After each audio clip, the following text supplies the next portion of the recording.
didn't announce that I was hopping on live. I just popped on. Let's find us and share us. There we are. Sound off.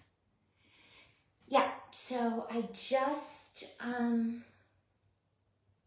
decided to hop on. I'm going to share us in the Create group. So as you hop on, say hi, let me know you're here, and if you can see me and hear me okay.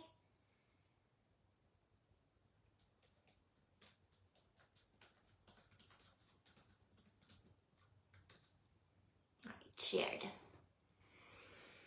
I have a bunch of things on my work table right now. So, I think I was telling you guys that I had applied several months ago. As you're hopping on, guys, say hi, let me know you're here, and if you can see me and hear me okay. I feel like the camera's a little high. I'm gonna turn it down. Let me know if you can see me and hear me okay. So I applied to this local Mistletoe Magic holiday gift show. They have it every year locally here at the Civic Center in the next town over. And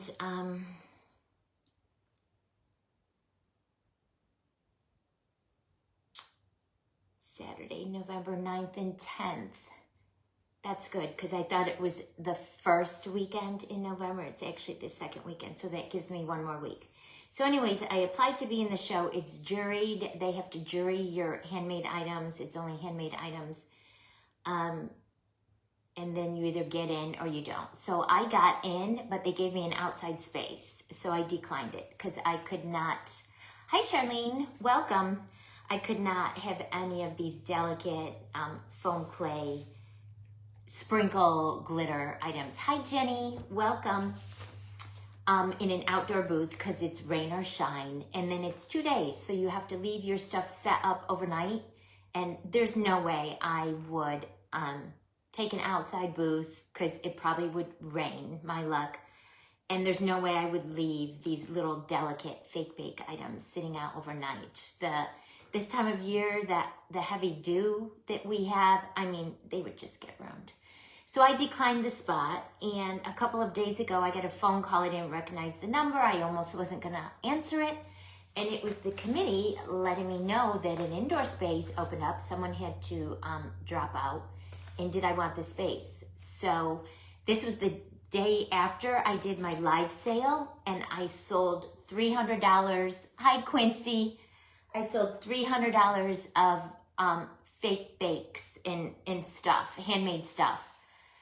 And then the very next day I got the phone call. So now I'm wishing I hadn't done that live sale because that was a lot of my inventory. So I'm gonna be scrambling. What's the date today? What's the date today? The show is the 9th and 10th, and setup is on the 8th. Insert pink heart here. Yes, Quincy. Yes, ma'am. Yes, ma'am. So I have about 3.5 weeks to scramble and get things made. So you're going to see me coming on and just mass producing things. So if you guys have any ideas for me of, and I think smaller, more reasonably priced things would probably be better for the show versus the large things that take so much time, and you know, everyone's on a budget with the economy and everything. So people just don't have money for maybe some of the larger things. I'll bring some of these. Hi, Peggy. Welcome. I'll bring some of my larger things, but I'm not going to work on making any really large stuff right now. I'm going to try to keep it at like $25 and under, and maybe a lot of, you know, things $10, $15, $20 price point. I think that's probably a good price point for craft shows. So if you guys have any ideas, and I'm thinking maybe a little bit of fall, like I had some cute ideas for some caramel candy apples, and I have some apples in my stash. and then maybe some Christmas apples. And those would be probably, you know, around the $15 price range.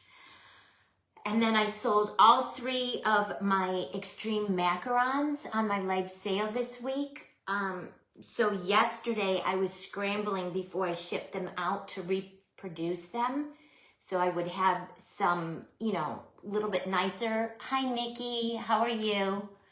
I'm explaining to everyone a large holiday vendor event that I applied over the summer in July to get into. It was juried, and they contacted me. I was accepted, but they gave me an outdoor space, so I declined. You can't have this kind of stuff outside. It's rain or shine, and it's 2 days. You have to leave all your stuff. There's no way I would leave fake bake foam clay stuff in the rain and overnight. I don't have a tent. I had one. I got rid of it when we moved, so I declined. And then they contacted me this week to let me know an indoor space opened up. Someone had to drop out. So I took it, and this was the day after I did my first ever live sale this past week, Wednesday, I think. I got the call on Thursday. And I sold $300 of my stuff in the live sale. And now I basically have nothing to take to the show. I have some stuff. I have just a little bit on my little carpet here of maybe 12 little things that were left. And then I have stuff from the shop in town where I sell that I'm going to have to go and pull everything out. Yeah, it is exciting, but I wish I could clone myself now. I have about 3.5 weeks until the show, so I'm just going to be mass producing. So I'm, if anyone on has any ideas for cute little, like under $20, fall and I think mostly Christmas ideas that are not super involved, that would be marketable, that people would fall in love with and want to buy. Hi, Susan. How are you? So before I shipped the last 2 orders out yesterday, I had them in front of me, and I was quickly copying the ones that sold. I sold all 3 of my extreme macaron goodies. So I reproduced the s'mores one.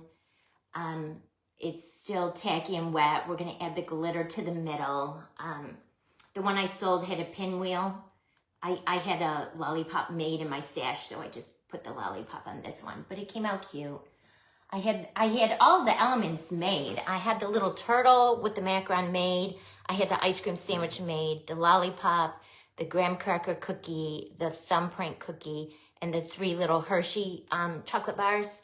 So I just had to do the bottom, you know, the macaron cookie and the drip, and then add the spackle, and then assemble it. Hi, Yvette, welcome. Yeah, it is really cute. It is really, this is one of my favorites. I love it. And I love the little turtle with her bow and the little teeny tiny macaron cookie with the marshmallows. And I think it would be cute to make like a hot chocolate one too. That might be good for a holiday show. And then both of my Candyland ones, both of my Candyland macarons that had the lollipops and the little gingie, they both sold. So I made the elements to make another one. I'm weird that way, you guys. I always like to, when I make something, if I'm gonna make it again, I like to have the sample in front of me because I like to make it as close to the first one I made as possible. Or, you know, I take pictures. Cute little hot cocoa cup ornaments, little disposable cups, or the little ceramic character cups from, oh, that's a great idea, Jenny. Actually, I think I'll have to check my stash because early in the summer, I think I bought a bunch of cute little ceramic cups from Hobby Lobby. And I have a crate of stash stuff in my garage. You're the same, Susan? Yeah. It might be a little OCD in my personality. If I've made one, I like to make another one like pretty close to the first one. I mean, I don't know why. I can change it up, but I feel like then it's easier because if you have it in front of you, you just can copy it and you don't have to tax your brain about coming up with another idea. And I feel like right now I'm under such a time crunch that, hi Cecilia, welcome. Welcome everyone. So we're just gonna hang out and craft and chat a bit. I'm gonna add the glitter to this one, then this one is done. This one's completely done. I added the marshmallow confetti sprinkles for my shop, some of the gold crushed rocks for my shop, and then some of the s'mores sprinkle mix from my shop. So it's really blingy. Oh, and then this is a new color of glitter cord. It's like coffee espresso. It's new. I haven't loaded it to my shop yet, I don't think. And I just got a restocking order delivered yesterday. So I have tons of stuff on my floor here that needs to be packaged. So much to do, so little time. I need to clone myself. And this one's decorated all the way around. And it's really sparkly and blingy and pretty. Love the little marshmallow with the drip. So cute. One of my favorites. All right. So I'm going to just work on these things. And let's just keep, isn't that pretty, Jenny? I love that. That's a new color. I really don't believe I have it added to my shop. So I will try to add it this weekend. We'll call it either coffee or espresso, something like that, because it's like a dark chocolate-y brown. I got a few new colors. This one's a new to me. It's like a light lilac color. That one's really pretty. This one's different. This is a new color. It's like a pinky raspberry. Hi Paula, welcome. That one's super pretty. I love that one. I got silver, you guys. I didn't have silver before, and with the holidays coming, I thought that would be so pretty. And I got a lighter pink than the one I have in there. This is a real like cotton candy baby pink. Hi Dee, welcome. And then I got a really gorgeous like Christmas green. Isn't that pretty, you guys? Isn't that green so pretty? It's like a pretty holly leaf Christmas green. Yeah, and I got restock of the rhinestone ribbon that has the adhesive on the back because I think I was out or mostly out. They're pretty, aren't they, Jenny? I love them. You know me, I love bling. So I got the blue, the green, the pink. I ordered marshmallow and they sent me, I think by mistake, this color. So I'll just throw this in there. That's a new color, I guess. That we'll have. I don't have time to mess around with sending things back. So we'll just go with it. I got some new colors of crushed rocks. I'm on this coffee. I'm loving this coffee espresso color. This is a new one too. Isn't that pretty, you guys? It's so sparkly. I love it. I love it. Oh, and then I got some new colors of the foam beads, you guys. Let's open them and see what they look like. I restocked on some that are almost sold out, like the Candyland. That's my favorite. And the pinks. I got marshmallow. I don't think I had marshmallow last time, you guys. That's pretty. The coffee color is pretty, isn't it? And then this one is a new color, you guys. It's like pink and green. That would be pretty for Candyland Christmas. And, oh, I got a coffee one of the foam beads too, you guys. I guess I was on a coffee, I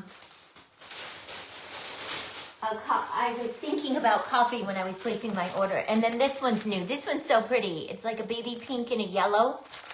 That's so pretty. So, yeah. If I don't sleep for the next 3.5 weeks, maybe I'll get it all done. Maybe I will get it all done. Maybe. All right, so let me get my other silicone mat. I'm going to move these goodies over and we'll start playing with some pretty stuff. It is all very pretty, isn't it, Susan? Yes, it is all very pretty. Little gingy It's so cute. It's so cute. Nikki, I'm so afraid. I'm so afraid for Friday. When you first said, oh, it'll be fun, it's a game, I'm like, oh, okay, I like games. And now Shelby scared me this morning. She scared me. She's like, be prepared. Y'all, Nikki is so sweet. She invited me to join her Friday as a guest for the Friday's Fabulous Fakers Friday event. So I'm going to be her guestie, and they're doing something a little bit different. They're going to be playing a game. Hi, Joan, welcome. They're going to be playing a game. Yeah, I just brushed all leftover whatever glitter on here. Hi, Norma, welcome. Yeah, they're going to be playing a game, and if I'm understanding it correctly, I should be worried. Not worried. I should be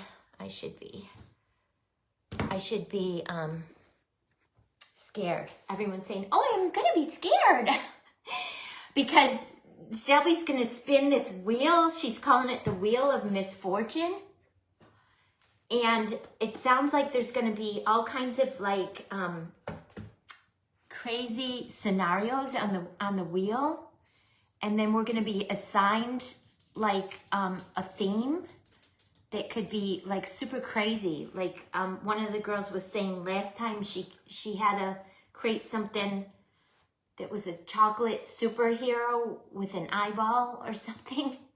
Hi, Carly. How are you, sweet girl? Oh my gosh, you have been in my thoughts and prayers. Oh, Nikki. Nikki, and I don't know how to do the dual thing, so you're gonna have to help me. Carly, I have been thinking about you nonstop because I know you live close to my brother-in-law. We got with him Friday morning after the storm. He had some gutter damage. He thought his roof was okay, that he didn't see any leaks, and their yard looked like a war zone. Oh, good. No food or gas. Oh, geez, Carly. Well, I'll continue to keep you in my thoughts and prayers, and hopefully they power through. You have an awesome governor, and I feel like he is trying his best to get as much help out there for y'all as possible. Yes, Moose okay? He weathered the storm okay?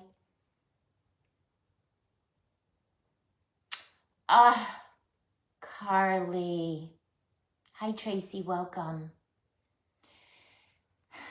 Yeah, I was afraid of that because I know when our hurricanes roll through here, sometimes the day after is not the worst day. Sometimes like 2 or 3 days after all the rivers and streams trickle down and things start backing up. Oh, that's good, Carly. That's good. That's good.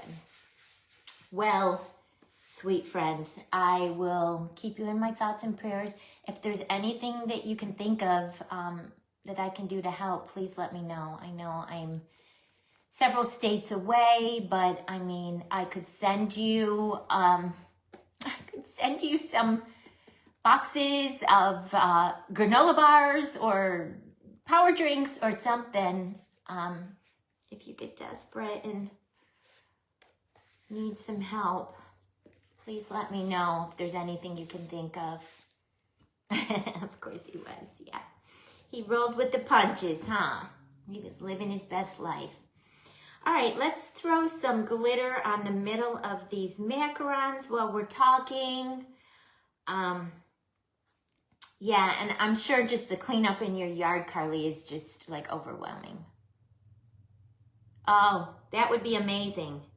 That would be amazing. Hopefully the, I don't know why I'm putting it on my, I should be putting it right on here.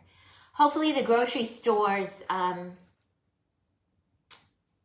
were stocked up, and hopefully deliveries are starting to come through again.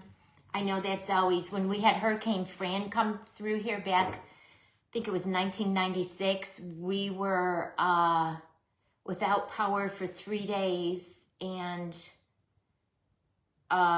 without cable and internet for about 2 weeks, and the kids were out of school for 2 weeks. And the day after, we ran to the grocery store just to get ice to try to save some of the food in our fridge. Because, I mean, my kids were little. I think they were 4 and 5. And we waited in line for like 3 hours just to get a few bags of ice. I mean, it's a thing. It's a thing. And you can't really stock up, you know, unless you have like an extra freezer in your garage. You can't really stock up with like bags of ice before the storm. You need them after your storm to put them in your fridge or in your coolers. People were having like neighborhood block party grilling parties just because all the stuff in their freezer was going to go bad. So people were just grabbing all the meat from their freezer, throwing their grills in the middle of the streets and our cul-de-sac in our neighborhood, and everyone was just grilling stuff because it was just going to go bad. Yeah. Oh, God. Yeah, Mother Nature can be wicked. Mother Nature certainly can be wicked, Carly. And the tornadoes, I mean, the hurricane was bad enough, but it was something like 125 tornado warnings went out and something like 30 tornadoes touched down. I mean, I know because I heard DeSantis talking that I forget which one it was, Irma or something, years back that was bad. That is what's, because the hurricane winds are bad enough. Because, I mean, that came in, that's what, Carly, that's what I was just going to say. So the hurricane was a 5. When it made landfall, it was down to a 3, which is still bad. But I mean, that's like, a 3 is like, I forget, 110 to 120 miles an hour. But tornadoes, I was watching viral weather on the Weather Channel yesterday. Tornadoes could be like 400 miles an hour. When they hit, it just destroys everything. Like a hurricane, I mean, we've withstood hurricanes here. We've been in North Carolina for like 28, 29 years. So we've withstood a lot of hurricanes. And other than when we had the historic house, the roof was old and we did have leaks. But all of our newer built homes didn't have any damage after the hurricanes. Hurricane Fran came in as a 1. So her winds were 95 to 115 or something like that. But I agree, Carly, tornadoes, wind in general scares me, but tornadoes really scare me because, I mean, they're so unpredictable. At least a hurricane, they can predict. And, I mean, they gave lots of days of warning, and they kept saying it's going to come in between Tampa and Sarasota or wherever. Tornadoes, I mean, they can give you some warning that they're coming, but they can't really predict exactly where they're going to go because they just spin and change direction, and they're just devastating. And the crazy thing is that one house could have its roof ripped off and completely destroyed, and the very next house could be perfectly fine. They're just so random in their path. It's crazy. Well, Carly, I'm glad that you and Sir Moose are okay and all of your family. And I told you my brother-in-law fared relatively well. He lives in Bradenton, and he's a Sarasota police officer. So and he was going to be leaving Friday to go to his cabin in the mountains in Tennessee. And I think he got called back because he works for the police department. And oh, was that storm related? Carly? Your brother's fire? Was that storm related something? Yesterday? That's scary. See, fires scare me too. I'm just a fraidy cat. I don't like weird, yucky weather. I don't like weird, yucky weather. So Carly, I was telling everyone when I jumped on, I applied to be, because I was thinking of you, because you recently just did your outdoor show. I applied to be a vendor at our large holiday event that's here at our Civic Center every year. It's called Mistletoe Magic, and it's like 10,000 people attend it. It's huge. And it has to be all handmade items, and they have to be juried. They're juried, and then you either get in or you don't. So I sent my application in July. I heard back like a month later that I got in. Guys, this is the Floracraft Diamond Dust that I get from Michael's. It's super sparkly and I love it. You just have to be a little careful because it's made with real crushed glass. Oh, yeah, that happens. That happens, Carly. That happens. And like I said, days after a storm, the water trickling down and then lines getting turned back on. Yeah, that happens. And that is super scary. Super scary. So anyways, I got in, but I turned the spot down because they gave me an outdoor spot. And it's a 2-day event. There's a piece of silver crushed rock in there. I'm just picking out. It's a 2-day event. So I would have to get a tent. I had one before, but when we moved, I sold it in our moving sale. And you have to leave everything set up overnight outside. There's no way you could have foam clay outside overnight, especially this time of year. Because the humidity from the dew overnight, I was feeling my stuff would just get right, yeah. So I declined, I turned it down. I thanked them very much for considering my application, and I'll apply again next year, and I'll keep applying to see if I could get an indoor spot. Well, they just contacted me on Thursday, the day after, hi, Fun Felt Foods.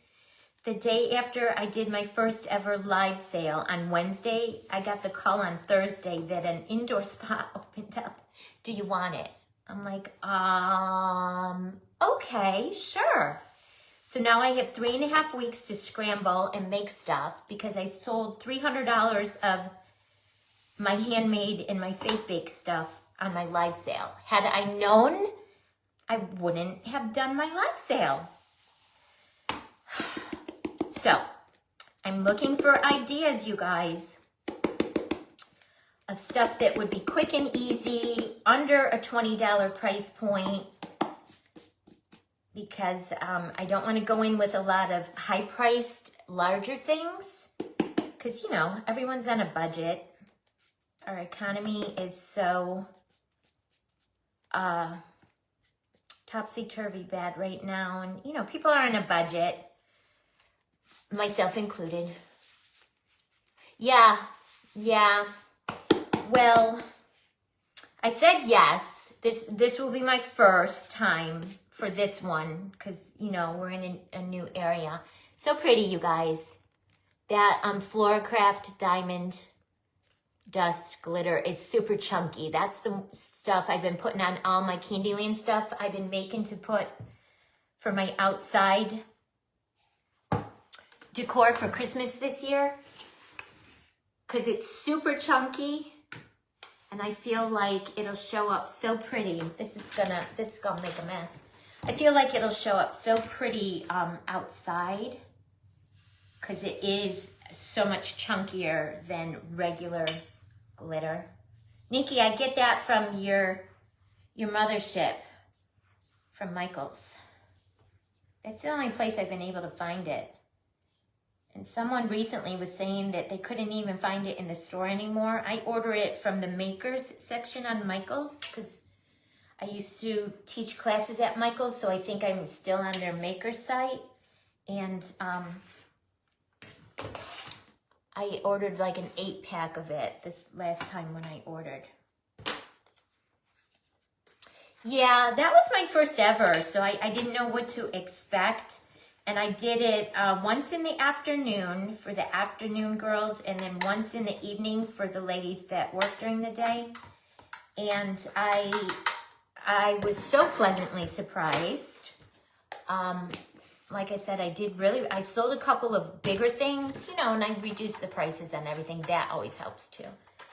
And all that I have left, you guys, let me grab the phone. Hold on. If anyone gets motion sick, hold on. Sorry. This is all I have left, you guys. This is all I have left from the sale. I don't know how to flip my phone when I'm live. I did it one time, and I can't figure it out again. So that's all I have left. That's all I have left from the live sale. That's all. And then I have a couple of things here that I'll probably bring. I'll probably bring that candy in a box, and I'll bring this cake. Are you guys seeing this? I'll bring the Hobby Lobby Prezi and this little mini cake and the ice cream cone and the gingie milkshake and the gingerbread house and the Santa's closet and the little nutcracker drum. So that's what I have so far. That's what I have so far. Hi, Tammy. Welcome. So anyways, sorry, you guys. Oh, my gosh. Earthquake on Facebook Live. Hi, A to C Crafts. Welcome. We are crafting and chatting today. Yep. Talking about stuffs. Yeah, I was pleasantly surprised, Carly. I really was. This is still a little wet and tacky, so I maybe should wait on this because I don't want to put my hands anywhere where it's...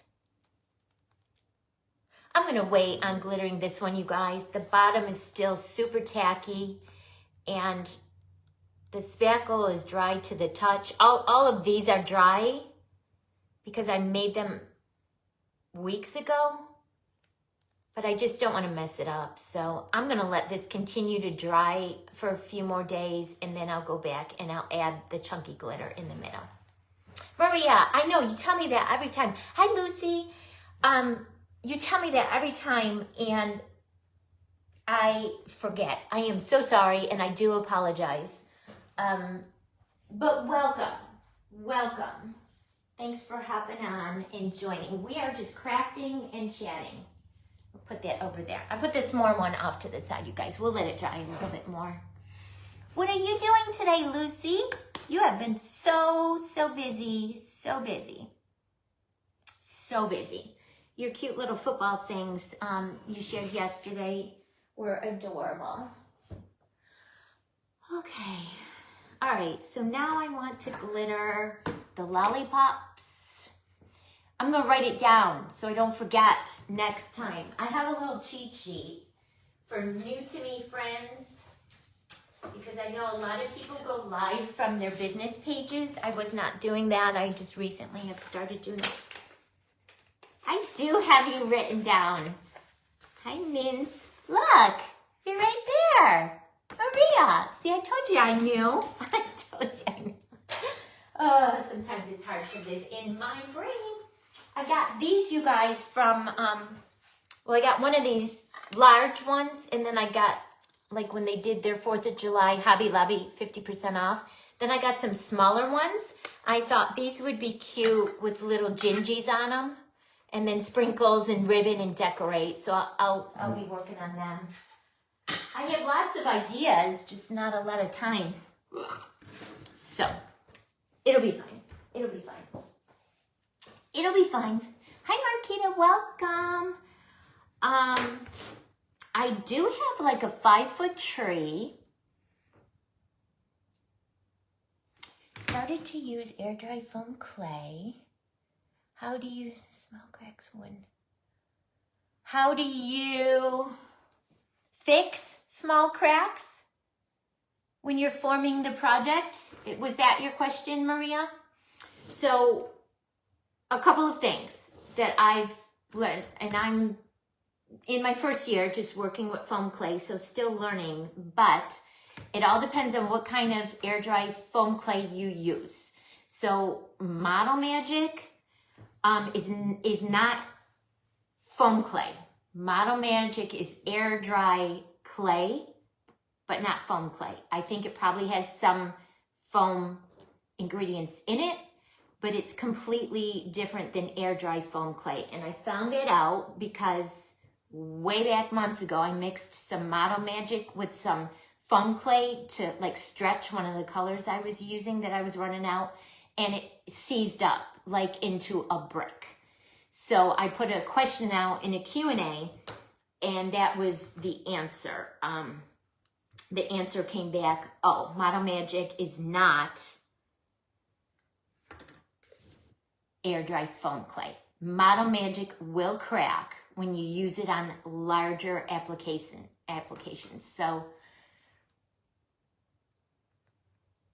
yeah, it's a juggling act, Lucy, for sure, especially when you have little ones. Yeah. So those are both, because I've used Debbie's, hers is awesome. I've never used Yanira's, but my friend Joanne Barandi uses hers and says it's awesome. So those are good ones. So if you do get a crack, it might be that you didn't condition it enough starting out. And conditioning it is working with it, getting the air bubbles out and just really working with it. And I've also found that it's best to condition it kind of just wrapping it over itself in your hand as opposed to stretching it like taffy, because that'll help you avoid texture and air bubbles. So first thing is the type of clay. Second thing is how you condition it and how long you condition it. And then if you use a good clay, which you are, and you're conditioning and you're still getting texturing and cracks, to fix them, because I had a candy apple I did that I had a wooden dowel in the bottom to hold it while it was drying, and then when I took the wooden dowel out, it left a hole and I wanted to patch it. I just took a tiny little bit of the same color clay and a little bit of water and kind of did like that in my hand, and it just makes it a little bit more gluey. And then I took that and went right over where the hole was. You could do it on a crack too, and just use it as like almost like a patch, like a spackle. And just, you could have water on your finger or some sort of oil on your finger just to keep smoothing it out. And that should fix your crack. So hopefully that'll help. Hopefully that'll help next time if it happens again. And you guys, for those of you that weren't on my live, what's today, Saturday? Thursday, maybe? Thursday or Tuesday? I don't know. I'm totally losing track of days. Try those things, Maria, and let me know. Let me know how it turns out. But yeah, it could be fixed. And worst case scenario, if you get a spot and you have a crack or a texture and you can't fix it, a lot of times if I end up having a texture, like these lollipops came out pretty good, but a lot of times when I make lollipops, they'll get that weird texturing. I just add glitter and the texture disappears. But if you do have a crack somewhere in like a larger item and you're having a hard time camouflaging it or fixing it, just add another little something. Just make a little candy or a macaron or a lollipop or anything and just glue it right over. Gone. It always can be fixed. I always, when I taught card classes for Paper Sweeties for years at shows, people would stamp something, an image wrong, and then be upset. So I'd tell them, turn it over, try it again. And they'd do it again, and maybe they'd wiggle it, and it would get blurry or something.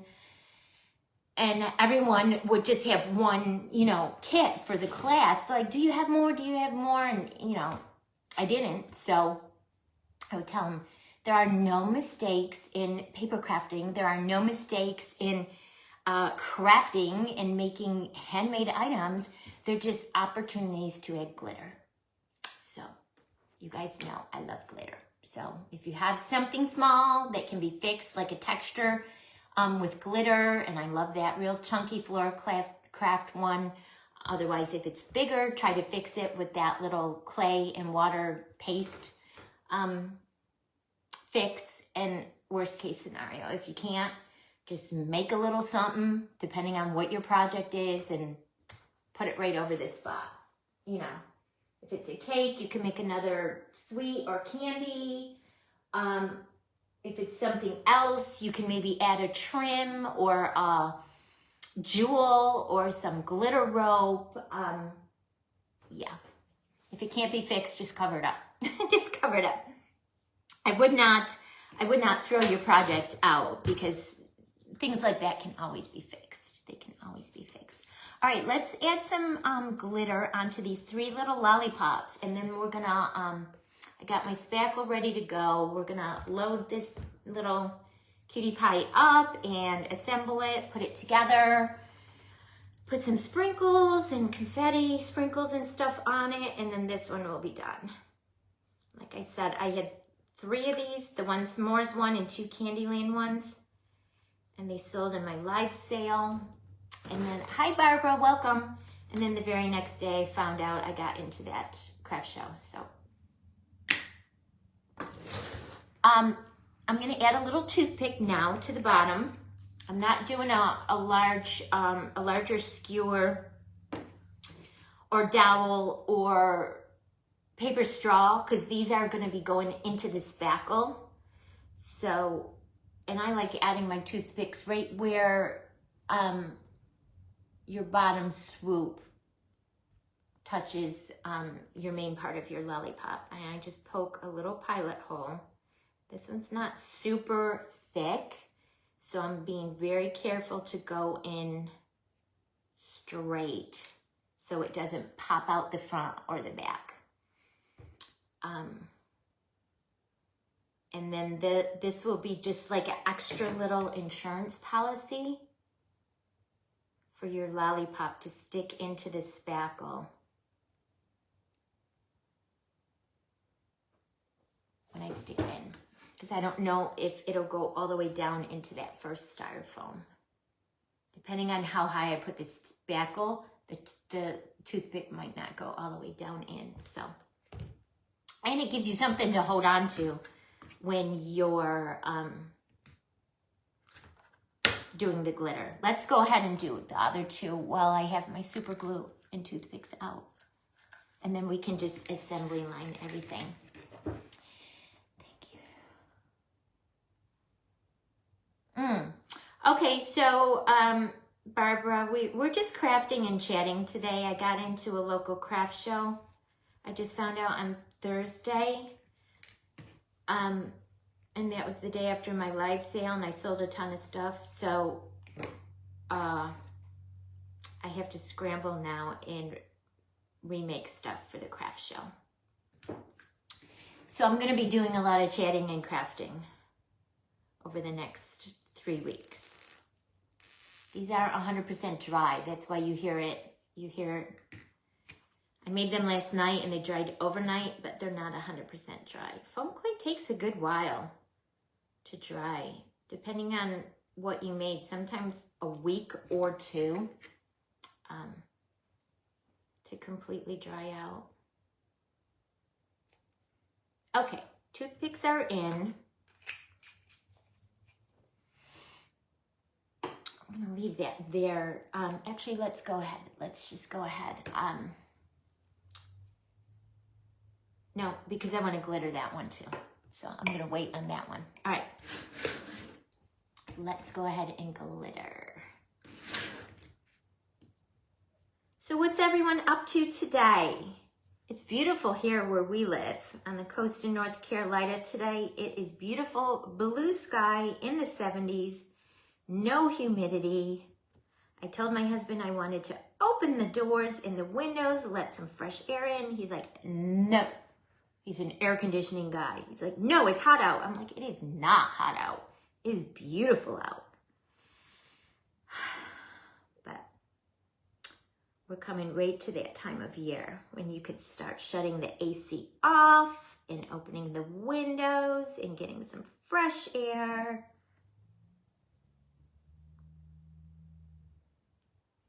You guys, my newest little granddaughter turns 5 months old on the 15th. What is today? I don't even know what day it is. Oh, you have an installation today. Can you tell us what the theme is, Lucy? Or is it a secret? Okay, you guys, that looks good. I'm just trying to smooth all the glue out so we don't have any clumps. I want it to try to be as smooth as possible. Hi, Jen. How's my neighbor doing? 50th anniversary. Oh, that sounds exciting. Jen is my neighbor. We craft together. She crochets like me. Oh, 21st birthday. That had been fun. Was it wild and crazy or was it fun? And Jen wants to learn how to do fake bakes. So y'all on here, tell her how much fun they are. She's been watching all of us and she wants to try to learn how to do fake bakes and add it to her. Like I said, she's an amazing crocheter and she wants to add it to her bag of tricks. They do grow so fast. I have one that's 3.5 years old. Hi, Carol, welcome. And I have another that's turning 2 at the end of this month. Her birthday party is next weekend. And then I have my little, my new little pumpkin, Sweetheart, that's just turning 5 months old this week. And the kids sent me pictures of her yesterday, actually this morning, dressed in a little pumpkin outfit on her. I got her when she was born, like a little rainbow puffy month celebration blanket with the little wood blocks that say 1, 2, 3, 4, 5, 6, 7, 8, 9, 10, 11, 12. So my daughter-in-law takes a picture of her every month on her month anniversary. I missed it, Barbara. I didn't get to see it. I missed it. So they sent me pictures today for her 5 month, and they had her dressed in a little cute little pumpkin outfit with a little pumpkin hat, and she was holding the little number 5. She's just now starting to be able to grasp and hold things like her little teething ring and her little, few of her little toys. Cutest thing ever. Oh my gosh. I am a completely smitten Mimi. I'm a Mimi. My 3-year-old was so funny. The last time we got together for a visit, we were out in the backyard running around and playing. And I don't know how we got on the subject of colors or whatever. And the 3-year-old came up to me. Hi, Sharon. She said, Mimi, your favorite color is pink. I know that. She's so cute. I said, yes, Hazel, Mimi's favorite color is pink. Sweet girl. I think because every time she sees me, I'm dressed in pink. They're precious, though. They are precious. So I have my 3.5-year-old, my one that is about to turn 2, my 5-month-old, and then the ones that have the 3-year-old and the 2-year-old just found out they're expecting again. So number 3 is on the way, and that baby's due date is next May. So I'm going to be a Mimi again. I'm going to be a Mimi again. That will be number 4. Oh, you guys, these are coming out super sweet. And this is some really ultra fine. This is how I would have it at my classes, you guys. So people could just easily, my card classes, people could just easily add the glitter. So I just, I just always keep my ultra fine diamond dust glitter like that because that's how I had it when I taught classes, and it's just so easy. Whenever it starts getting low, I just add another bottle and then in a little Tupperware container, and then it's really easy to apply. And you guys know I like to apply it in large quantities. Welcome, Sharon. What are you doing today? Are you crafting and watching? And where are you coming from? I'm in North Carolina and we're having beautiful weather today. Nikki, are you still on? And if you are, do you have any idea? You probably don't. Everything's going to be random tomorrow. I was going to say, do you have any idea of what our theme is going to be? But I think it sounds like it's all going to be random. Our assignment for our project on Friday. I'm afraid. Carly, were you with the Fakers the last time they did it? Were you with them? Did you join them? Were you already with them? Did you do that the last time? And if so, what did you do? What did you make? Yeah, it's if you like glitter, it's a really easy way to keep your glitter. Or at least the one that you use most often. That's the one I use most often. So, and it's easier. And then I don't have to try to get it back into a little teeny tiny container. You weren't? Ooh, are you afraid? Are you afraid? Shelby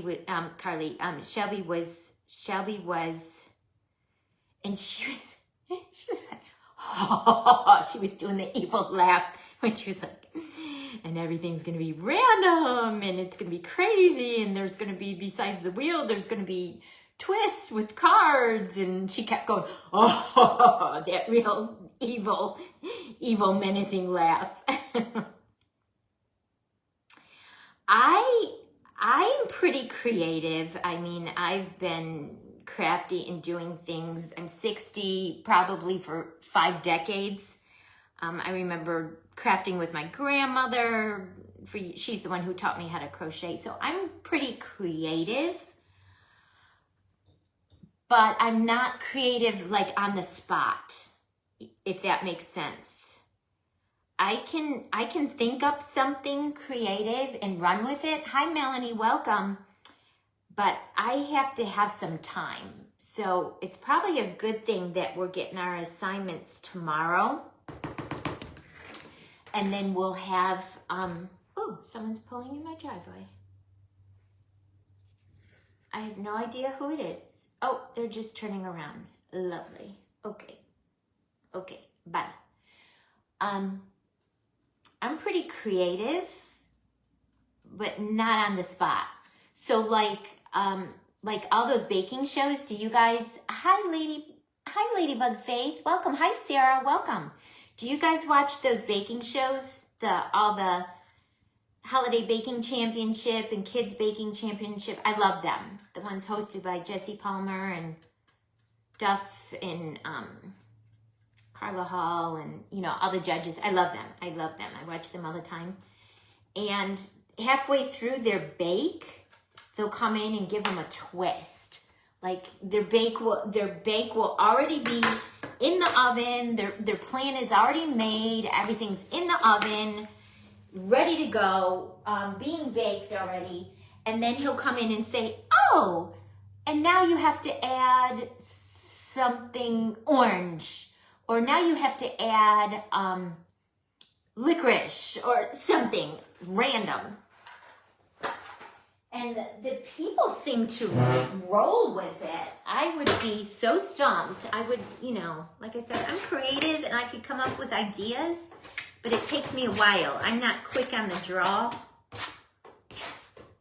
And that might be an age thing as I get older.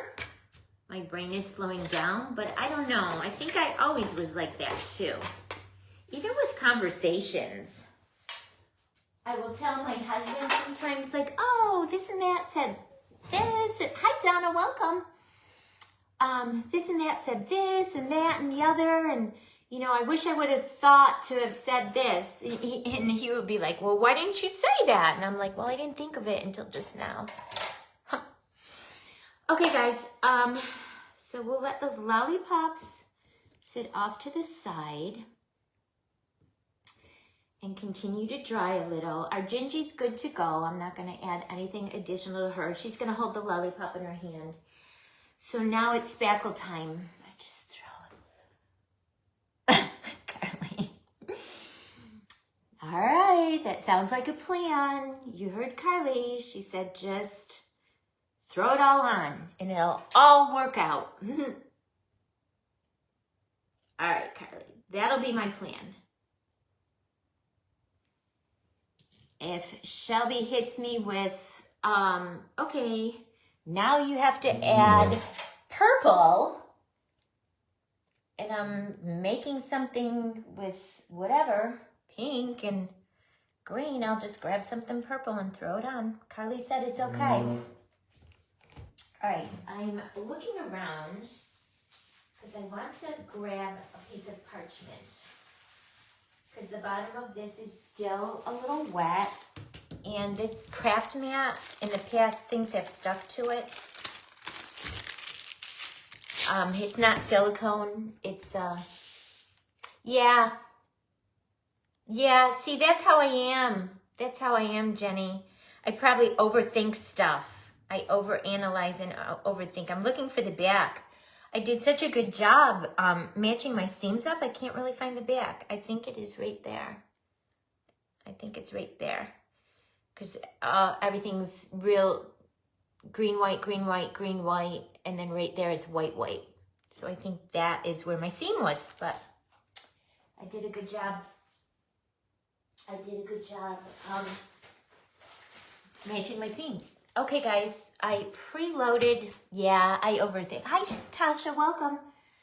I preloaded some spackle into a bag because I was working with it last night on the s'mores one. So you guys, I use for applications that are built up higher, I use the Red Devil lightweight spackle, and I add white acrylic paint to it to thin it out and smooth it out and make it easier to pipe.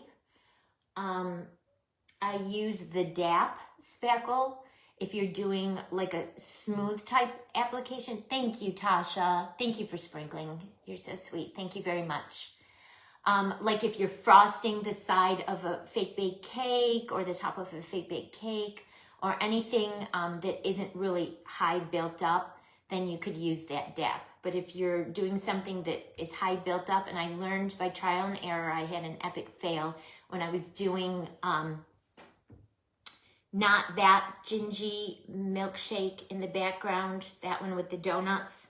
When I was doing my first one ever, I used the DAP. And as I was adding it to my jar and building it up and started putting my little elements in, it just started falling. It just fell. And it was a disaster. I tried adding more. It was separating and breaking apart. So one of the gals that I follow that is like an expert with spackle, I reached out to her. I need to get a wipe. Nessa from Up and Growing. If any of you watch Vanessa from Up and Growing, she is an expert with spackle, because she used spackle almost on every single one of her projects. And she explained to me that if you're gonna build something up high, you have to use the Red Devil and you have to put white acrylic paint in it. She says, do not use the DAP for any built up high applications.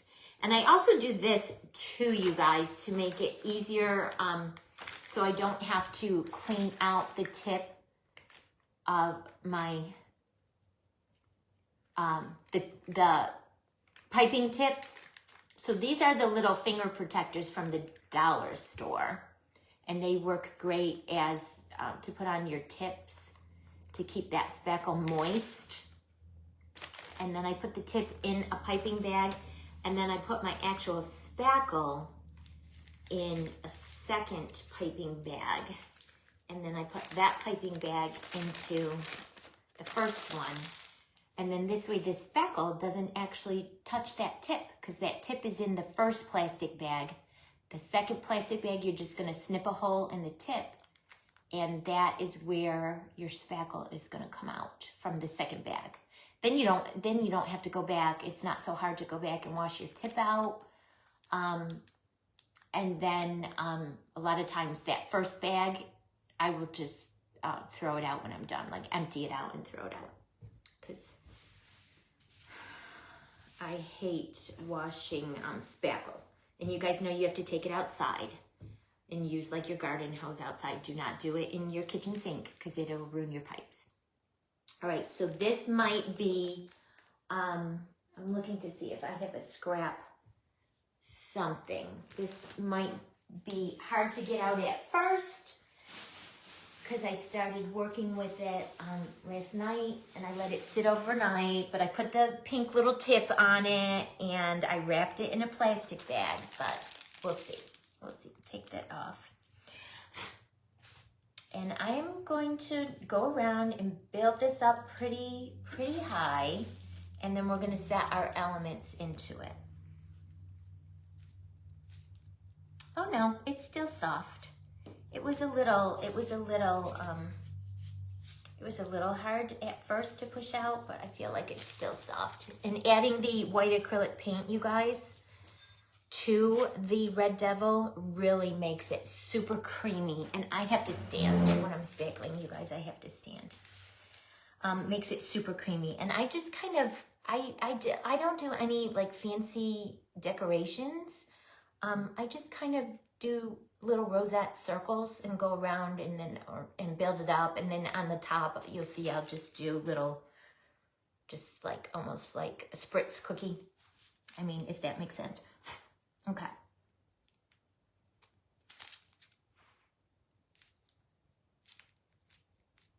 Come on. Wake up. Wakey, wakey. That's what Carly says. Wakey, wakey, eggs and bakey.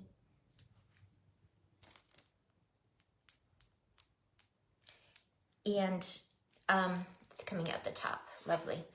This is because I let it sit overnight, you guys, and I feel like the stuff that's in the tip hardened a little bit.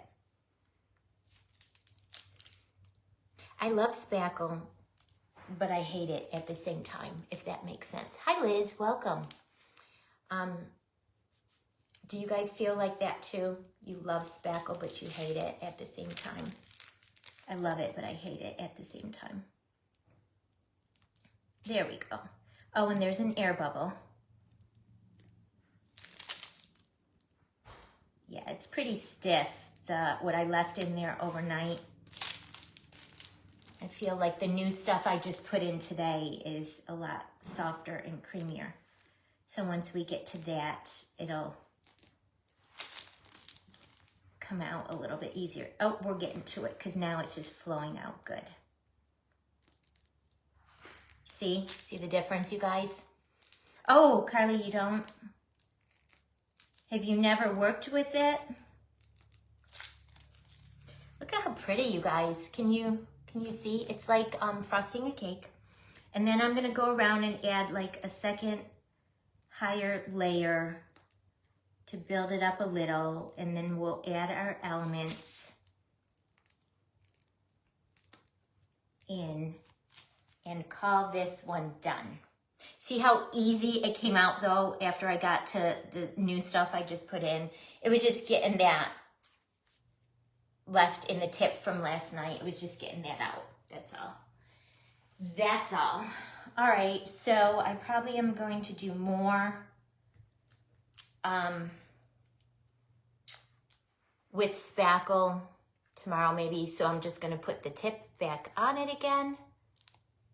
Oh, at Fate Baker's Gone Wild. And set this over to the side. side and clean my hands off. See, that's why I love it, because I love how it looks when you work with it. But it just is so messy. It's so messy. So messy. I wish there was an easier way to work with it and have it not be so messy. I'll clean my workspace off really good, because this stuff, gosh, you guys, when it dries, you know, it dries hard like drywall. It dries hard like drywall. Okay. Make sure I get it all off my hands before I touch anything that I don't want to get spackle on. Grab another wipe. All right, so while this is wet, and it's kind of like foam clay. I mean, it takes a long time to dry, but it also dries pretty quick too, just like foam clay. As far as getting your embellishments to stick, so you kind of have to work a little bit fast with it, if that makes sense. All right, so I know I should have done this when I was doing the other toothpicks, you guys. I know I want to put a toothpick in the bottom of our gingie to give her just a little bit of extra, and she's still wet. She's still wet. Give her a little bit of extra insurance policy and just holding power. Add the toothpick in the bottom of her, and then we will stick it in our spackle. And then let's go ahead and add her lollipop to her hand.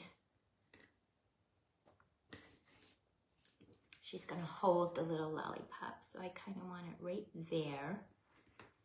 So I'll put a little bit of super glue right where her little hand is, where the icing is. And then I'm gonna put the lollipop on it, right where I put the glue.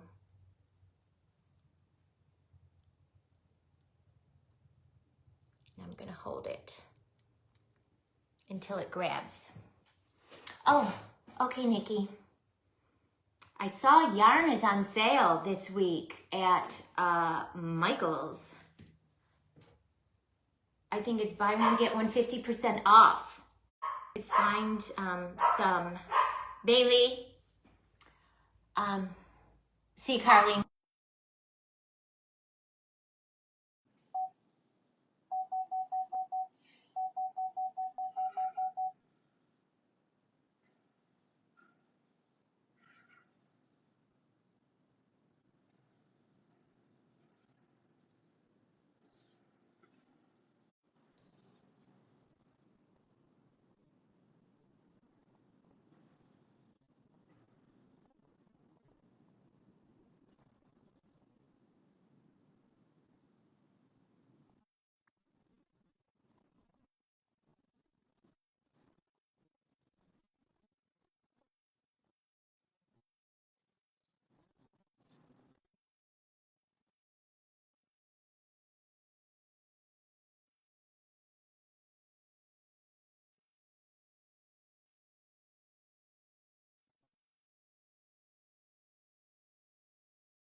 Still no sound, Barbara? Still? That's weird. I see all the top of my phone doing stuff. Things are blinking, things are coming on and going off.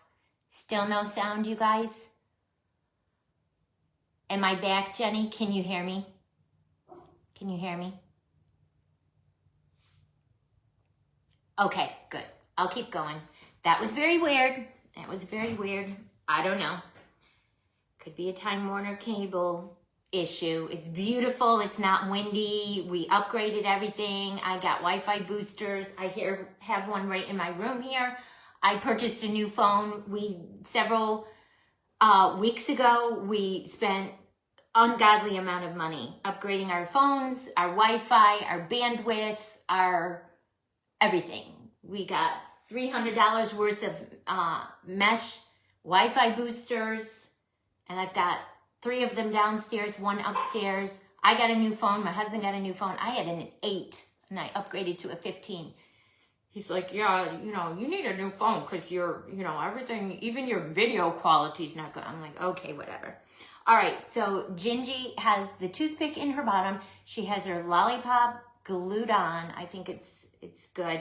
So I'm gonna very carefully put her into this very, very wet spackle.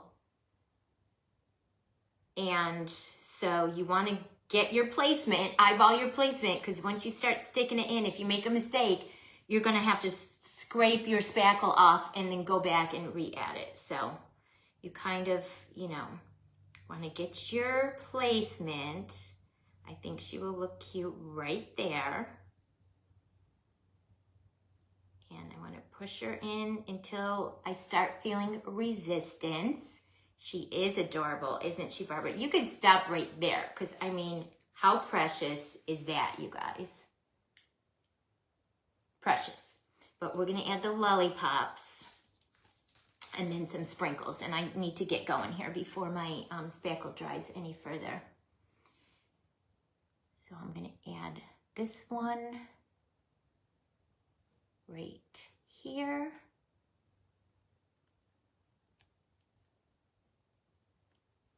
I feel it biting. It's biting into the styrofoam. Hi, Fayetta. Welcome. That's a pretty name. And then we'll add this one over here. And can you hear that? It's going into the styrofoam, the end of the toothpick. And we'll add this one over here. Super cute. So cute, you guys. Okay. And we could stop there, but we're not gonna. We're gonna keep going. Cute. Right, guys? You still haven't made a gingy yet. Barbara, you need to make one. They're so fun. They're so fun. How sweet is that, you guys? Candyland gingy. So I'm gonna set her carefully because this is all so wet. So wet. I'm going to set her carefully there, and then I have this, and I don't even know where this mix is from. There's no label. I want to say I got it from someone on Etsy way, way back. But it's not any of our friends that we follow their shops all the time. I think it was just a random shop that was selling sprinkles. Long way back when I first started, and it's not even labeled, so I have no idea. But I am just sprinkling them on to that wet spackle. The spackle is wet, and I'm going to sprinkle them liberally and see what sticks.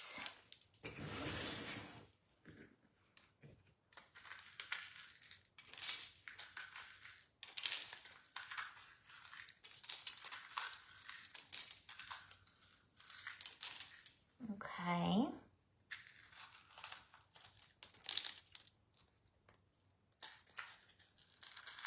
This is the fun part, you guys. You add all the yummies. And then you're going to want to pick it up carefully again because everything is so wet. This is where you could have a real bad accident. And then I want to tip it upside down. Let any sprinkles fall off that are not stuck into spackle. So cute, you guys. Oh my gosh. So cute. And then I'm going to do it again. I always like to go around 2 times with each of the sprinkles that I'm adding. So this time I might hold it in my hand so I can tip it.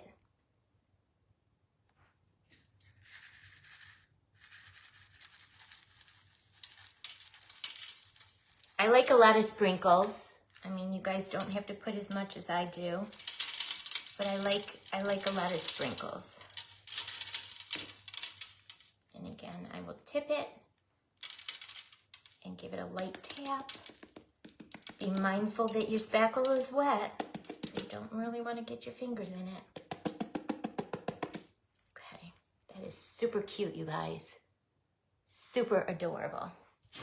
All right, so now I'm gonna set this back down on the parchment paper carefully. Ooh. And then let's get these guys out of our way. And while that spackle's still a little wet, I love this little mix because it's lots of peppermint candies and jimmies all in fun little rainbow colors. Then I grabbed some of the marshmallow confetti sprinkles from my shop. I love these, you guys. They make such a gorgeous, we used them on the s'mores one. They make such a gorgeous iridescent pop of bling and sparkle.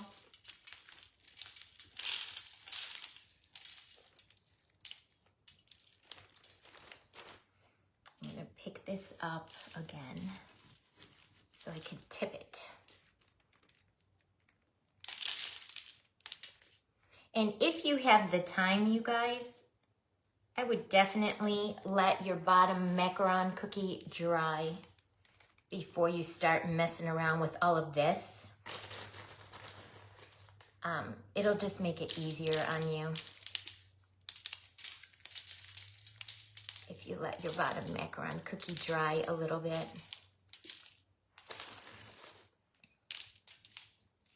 Okay.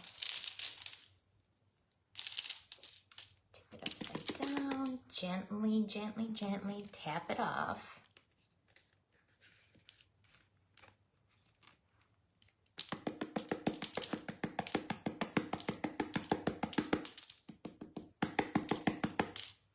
And as your spackle dries, some that you have on may not stick, you guys. And they may end up falling off at the end when the spackle is dry. See how pretty that confetti, the confetti sprinkles are? See how iridescent and blingy and pretty they are, you guys? I love them. They're so pretty. And it's decorated all the way around. Everything is still very wet, so you see those lollipops like moving. Especially this one. I don't want to push them down anymore though, because I don't want to leave a finger depression in the top.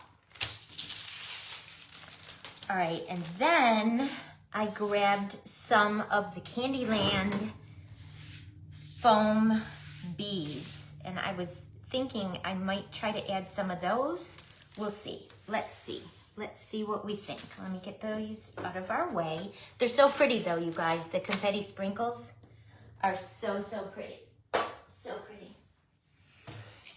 So I grabbed some of the Candyland foam beads. And I thought maybe I would try to add a few of them. Let's just see. It does make a difference, right? It does make a difference. We added them onto the s'mores one as well. And you could see the sparkle and shine as I turn it. We did gold crush rocks on this one too. I could try adding some silver crushed rocks onto this Candyland one. That might be pretty. Or maybe we'll just add some of these. Let's see. Let us see. Let us see what we think. Let's bring this over. My little tray. People ask me all the time, this is from Hobby Lobby in their baking section, you guys. And these Candyland, these foam beads that I have in my shop, you guys, are larger. So they're not cuckoo crazy like the micro beads that you get from the dollar store. They're larger, and you see They're lightweight and they fly all over, but they're not full of static cling like the micro beads, the teeny tiny ones from the dollar store. All right, I'm just gonna use some tweezers and I'm just gonna put, I wonder if these would work with my my rhinestone. Carly, every time I work with rhinestones, I think of you. Yeah, they work, you guys. They work. That might be better than the tweezers. Cute, you guys. So cute. Oh my gosh. Yep. We're going to add some of these. See it? Looks like a little Candyland gumball. So we'll add a few. We'll just go around and we'll add a few. Select foam beads. Oh, great. So it's stuck on the first one and now it's not. Now it's not sticking. Flaw in my plan. That's weird. I don't know why it's stuck on the pink one. It's not wanting to stick. I use the tweezer. No worries. Oh, I love the Candyland foam beads on this, you guys. Stinking cute. Super cute. What colors do I want? Let's do a little purple.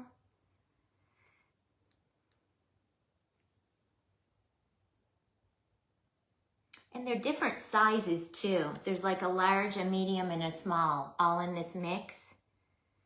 So you can use whatever size you need for your little project.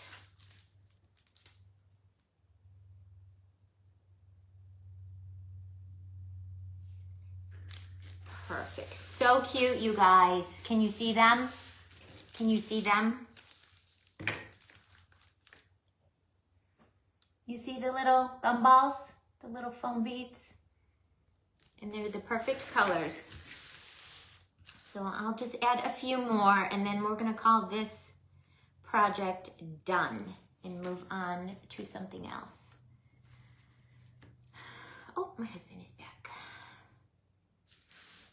Our trash and recycle center. Hi, Lori, welcome. Is right across the street from our neighborhood, so we don't even pay for trash service.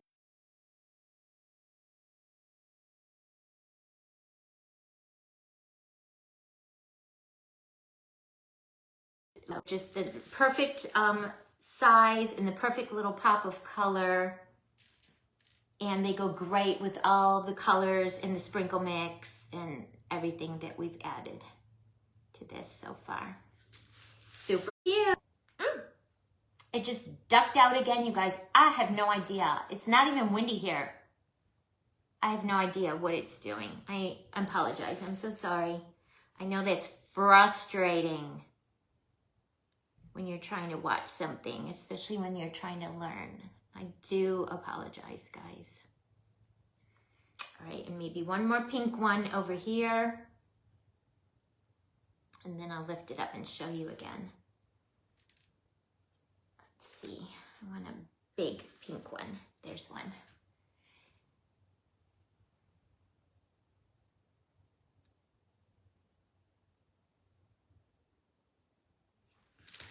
Oh, so cute. Oh my gosh, I feel like I need one right in the front. Maybe a yellow one.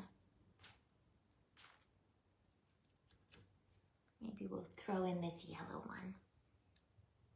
What are you up to, Lorelai? What are you doing today? Oh, you guys, this is coming so cute. One more yellow one.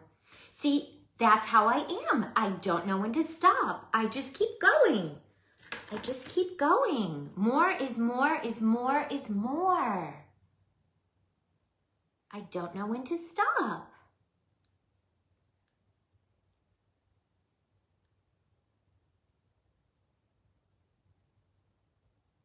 So cute. I feel like this one came out even cuter than the first one that I made, you guys. All right, and I'm probably not going to add any more of the little gumball candies onto the back because we have two different types of sprinkles on the back, and the back is the back. What do we think? Look at all the sparkle. So those are marshmallow iridescent confetti sprinkles in the color marshmallow. You can't stop either, Barbara? Okay, then it's not just me.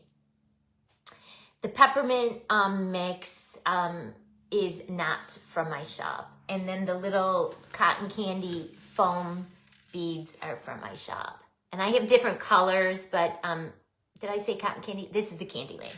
The Candyland mix. So cute. Oh my gosh, I love it. I love it. What do you guys think?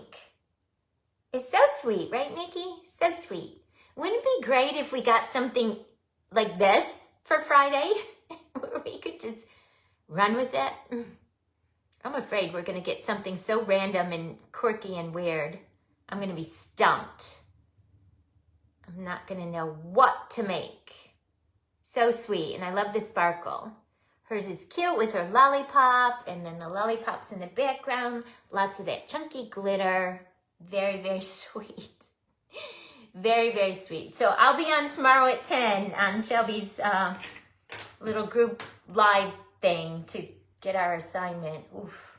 All right, so we got this one done, you guys. I think it came out sweet. I'll probably make a couple more of these in different colors for the show.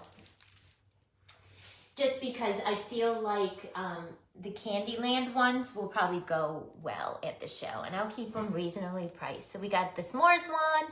I still have to add the glitter to the middle, but this one's still pretty tacky on the bottom. So I'm going to give it some more drying time. And then I'll add that same Floor Craft chunky glitter onto this middle section. Okay, we got the s'mores one done. We got the Candyland pink one done. She came out adorable. She's heavily, heavily sprinkled and glittered. And look, as you turn it, how sparkly those confetti sprinkles are. I love them. I think I have maybe 10 different colors in the shop. They're so pretty. So pretty. Okay, so we're gonna set her off to the side and let her continue to dry because she's pretty tacky on the bottom. I just have to be careful of that spackle because the spackle is very wet and it will take overnight to dry.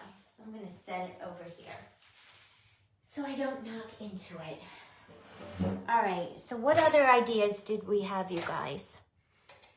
I had those apples. I thought it would be cute to make a couple of fall candy apples with the little faux nuts. And then maybe a few Christmas candy apples. Like Candyland with drip and all of the things. I think I had a 6-pack and I made one for my Halloween wreath. So I should have 5 left. I should have 5 left.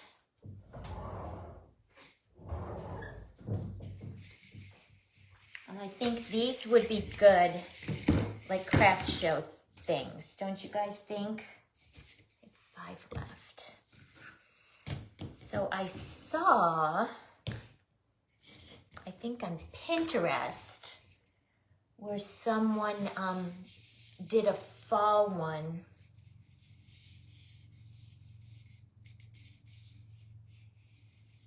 Where they just added like a drip up top in like a caramel color and then added the nuts in a straw or a wooden stick or a popsicle stick.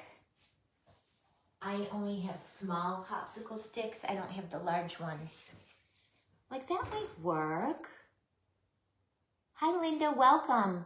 Would you guys rather see a popsicle stick and ribbon tied on it for a candy apple, or would you rather see a straw? I can put my hands on a green one. A straw.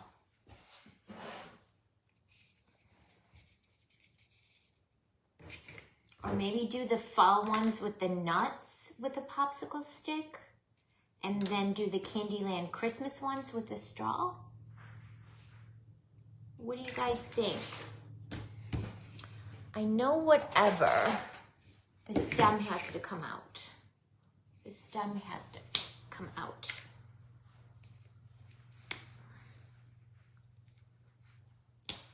Okay. I know whatever, the stem has to come out, no matter what we decide.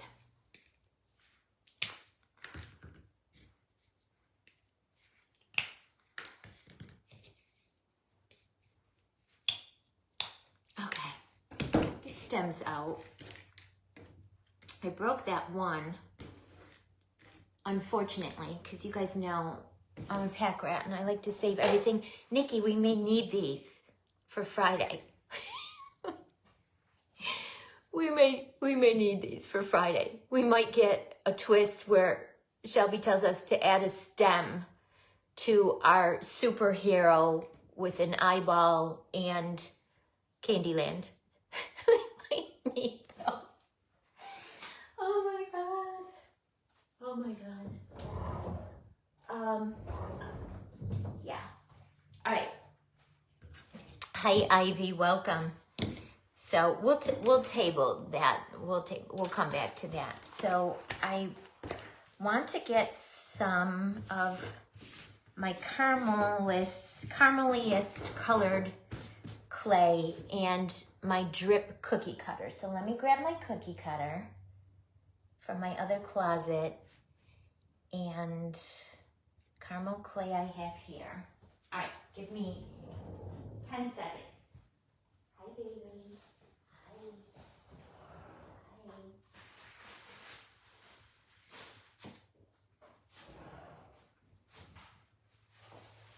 Hi. Okay. Oh, baby came in. You want to say hi? You want to say hi to the girls? Come here. Say hi to the girls. You could come help Mama craft. Carly, are you still on? This is my mousse. This is my mousse. Okay. Say hi to the girls. Yeah, okay. Yeah. I love you too. This is my mousse. Her name is Bailey.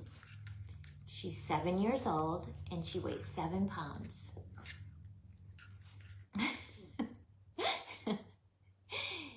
Thank you, Tasha. Thank you. Yep, she's spoiled rotten.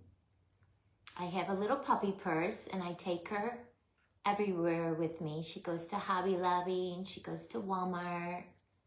She goes to TJ Maxx. She goes out for ice cream and she gets pup cups. She's a toy poodle. She's 7 years old and she's full grown. That's my whole dog. Sit down. Sit. Say hi to the girls. Say hi, girls. She's like, Mommy, what the heck is going on? Why am I on your craft table? You good girl. You good girl. Yes, ma'am. Say hi. Say hi to the girls. Now she's going to be all shy. A 7-pound Chihuahua, same size, yeah. Yeah, they would be besties. Yeah, that's Miss Bailey. So when you hear all the barking in the background, all of that is coming from this tiny little dog. The universe revolves 9. Yeah, the little ones live quite a while. Our last little toy poodle, same, was a chocolate brown toy poodle just like this. Her name was Hershey, and we had her for 16 years. Yeah, the little ones can live a long time, which is good. It's good. It's good. Yeah. Okay, you want to get down? You want to get down? Tell the girls bye-bye. Say bye-bye, girls. Mommy's going to craft. Bye-bye, girls. Okay? Okay. All right. You want to go? You want Mommy to leave the door open so you can come and go? I'll leave it open a crack. Okay. And then let's see what color we want for our drip. Okay, so I need my silicone mat. I need my rolling pin.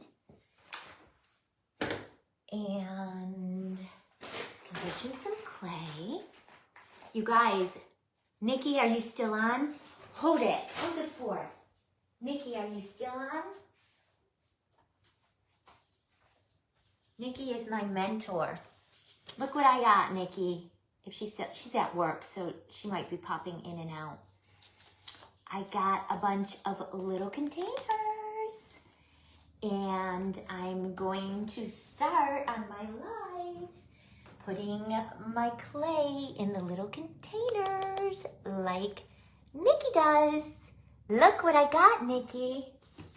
You inspired me. I'm gonna put little bits of clay in the containers just like teacher coach Nikki does. And then I won't have to like make everyone crazy with the plastic bags on my life. I did, finally. Finally. And, yes, because messing with the bags and squishing the air out and all of that crazy business on a live is just cuckoo crazy. And I announced it on my live the other day. Hi, Cindy. Hi, Cindy Sarko. Hi, sweet girl. How are you? How are you? I am still working behind the scenes on my Candyland so I can have everything ready for our holiday home tour. Mine is December 13th. Cindy is hosting a holiday home tour live event December 13th, 14th, and 15th on the Holidays Designer Circle group, in the Holidays Designer Circle group. And I will be going live from 5 to 5:30, I think, sharing my Candyland Christmas and some of my Christmas trees. Yes, lots of stuff going on behind the scenes. So Nikki, yes, I finally broke down and got a bunch of those little containers, so I will be transferring things out. There's our friend Ginger. Hi, Ginger. How are you today, sweet girl? All of our friends are hopping on. Aw, you're so sweet. You look so pretty yesterday. I cannot believe. Ginger's like, yeah, I was with my husband and we were just laying floor in the garage and I had to hop on my life really quick. I wish I looked like that when I was laying floor. She probably looks like that when she's re-roofing her house and replastering. It sounds like you do it all, Ginger. I mean, you looked so pretty yesterday. Your hair, the way you had it. She's like, yeah, I was just helping my husband with the floor. Now I have to go back.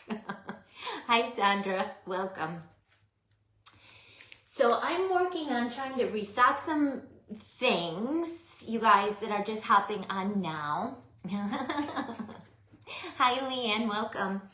Because I did my first ever live sale on Wednesday, and it was a success. I sold a lot. I sold probably about $300 of stuff. I just got the last thing shipped out today.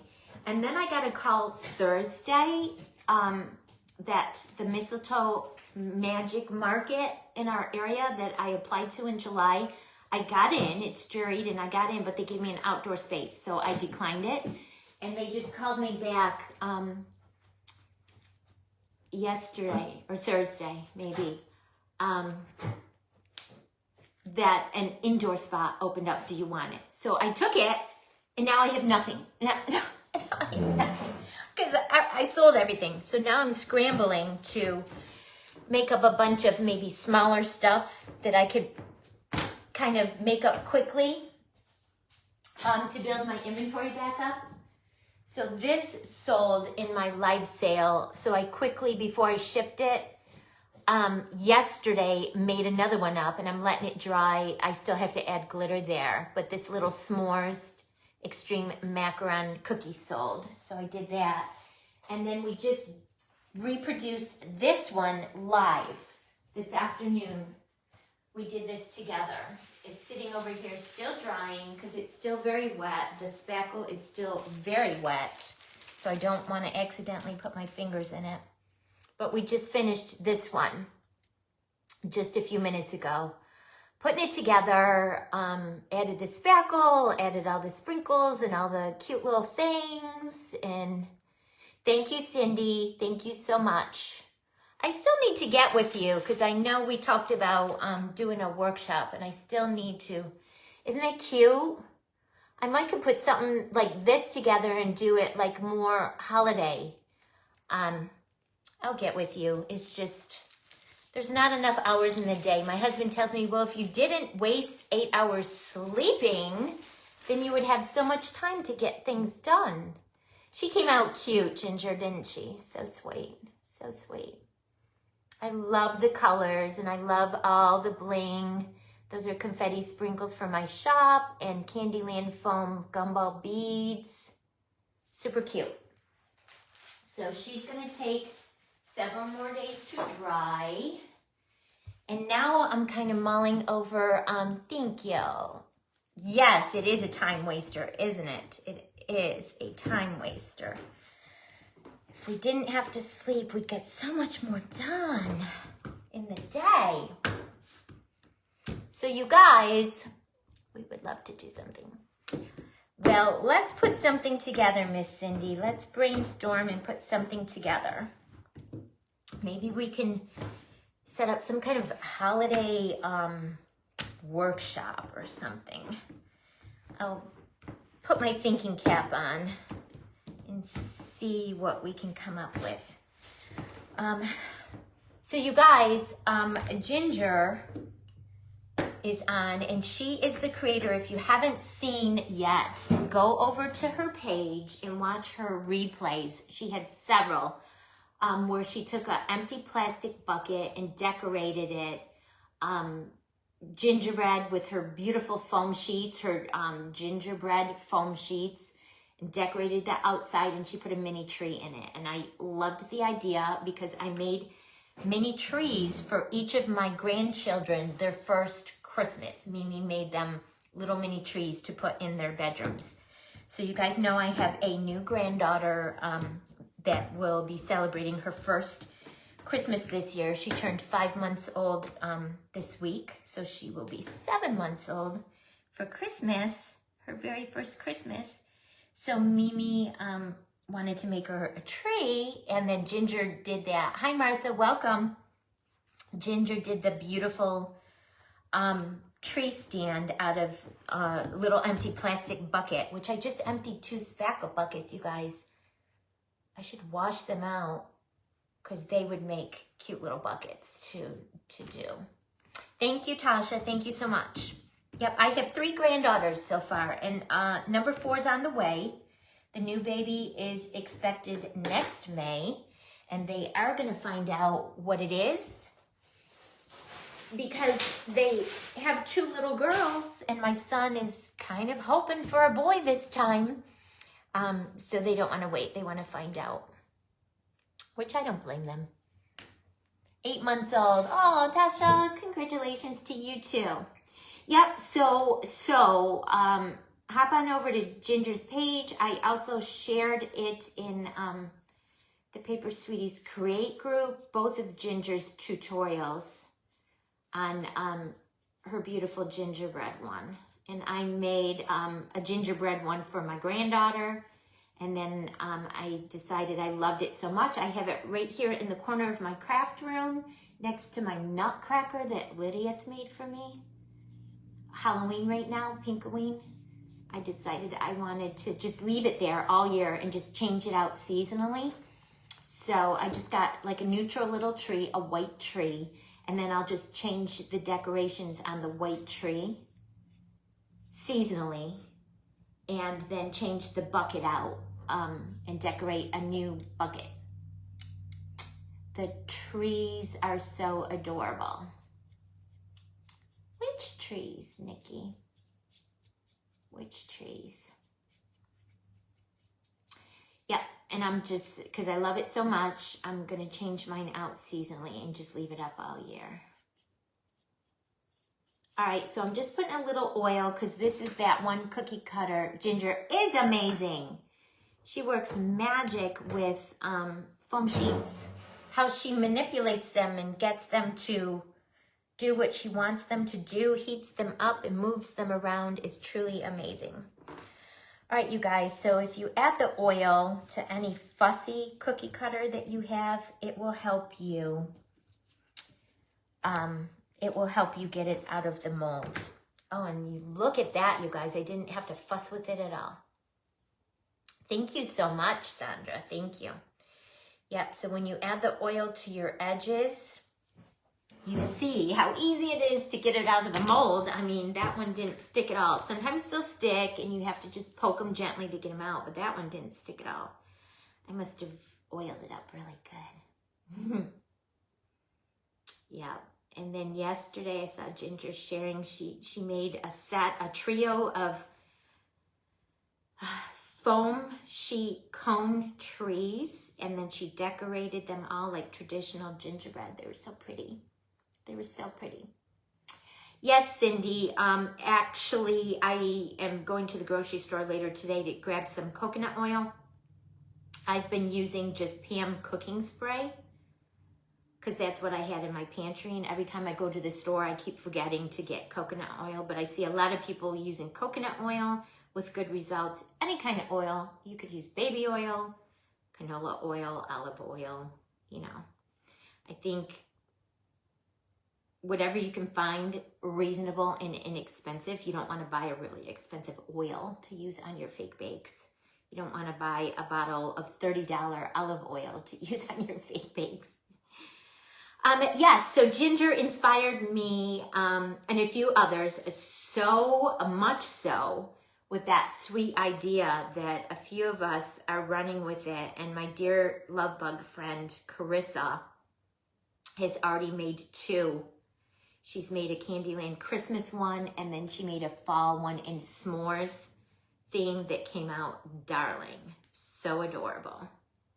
So sweet. And what I think I'm going to do, and what Chris has done so far, we're going to make ours double-sided, since I'm going to end up with 12 probably. I don't want to have to store 12 buckets. Baby oil or coconut oil, yeah. So we're going to make ours double-sided. So like on one side could be Christmas, the other side could be winter. On one side could be Valentine, the other side could be spring. On one side could be Easter, the other side could be summer. You know what I mean? The only thing is your theme, like I'm going to wrap it all the way around with the same color glitter foam sheet. So whatever theme that you were creating on each side would have to match with the same color glitter foam sheet base. If you guys understand what I'm saying.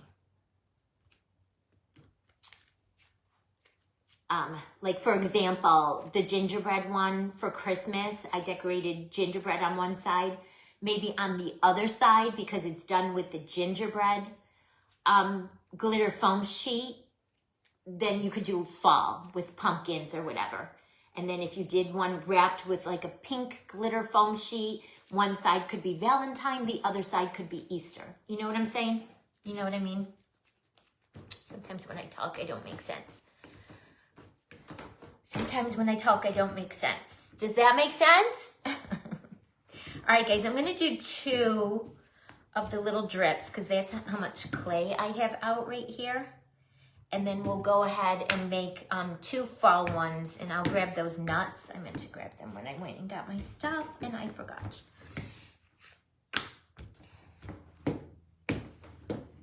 And maybe I'll do 2 fall with caramel drip, and then the other 3 apples that I have, I maybe could do, I don't like that, the air bubble right there's right in the middle. I don't like it, so I'm going to do it again. So I'll do 2 of the apples in like a fall caramel drip with the nuts, and then the other 3 apples I have, maybe I can do like Christmas. Do one Candyland, do one traditional, do one, I don't know. I could even do one winter with like a hot cocoa theme maybe. I don't know. I'm just tossing ideas out. Again, like I said, you guys, I'm scrambling because I just found out 2 days ago that I got into this show to exhibit at that I checked off my list that I wasn't going to participate in because they only had an outdoor booth and then an indoor one opened up. So I have to make a bunch of stuff really quick. The show is in second weekend in November, so what is that? 3 weeks?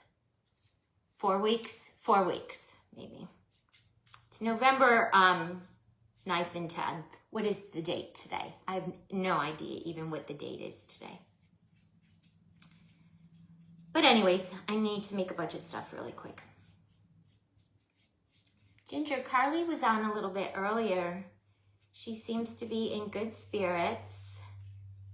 She says she was able to place a grocery order from Kroger online and it's supposed to be delivered later today.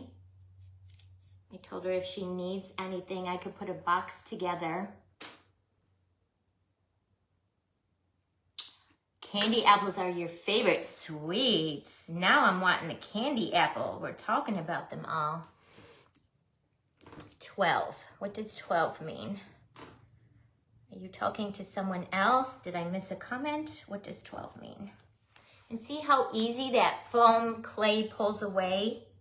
See, normally mine stick in like that, even with the oil. And then I just take my fancy ball tool from the Dollar Tree and coax them out, and you see. Just lightly tap them and it'll come right out. It'll come right out. Just lightly tap it, comes right out. Just like butter. Oh, the date today is the 12th.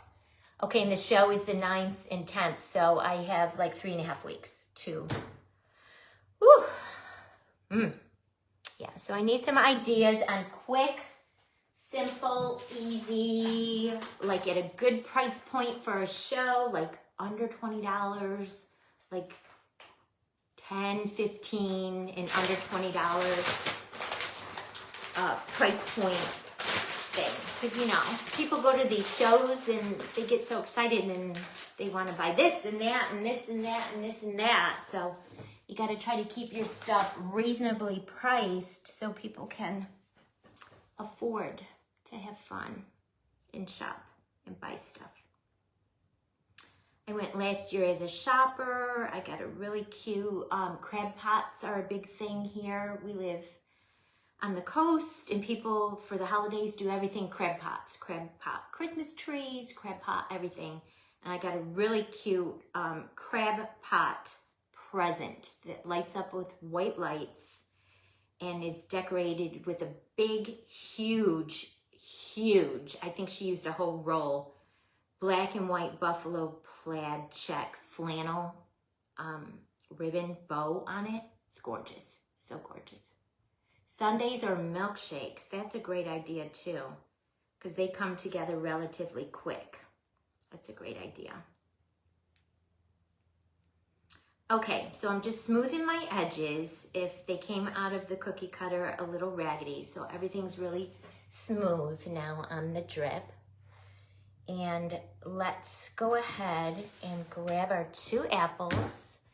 And I can use my regular Aleene's Original Tacky Glue because we're just going to add some glue onto the back of our drips and add them to the top of our apples. And then I'll add some more tacky glue and we'll add our nuts.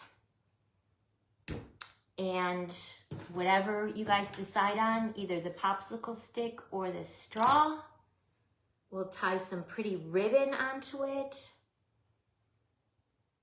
If it's the popsicle stick, we can use any type of ribbon. If it's the straw, I might look through my stash to see if I can find some burlap or twine type ribbon that's solid, not a pattern. Yeah, and then we'll have two things done for the craft show. See, this is what I need, like quick and easy that come together, you know, simple, quick, not a huge amount of time suck. And then I'll have a couple of my big things, like that are on my table back there that I'll take. Did you guys see the pink Candyland Santa's Closet I made this week? Did you guys see it?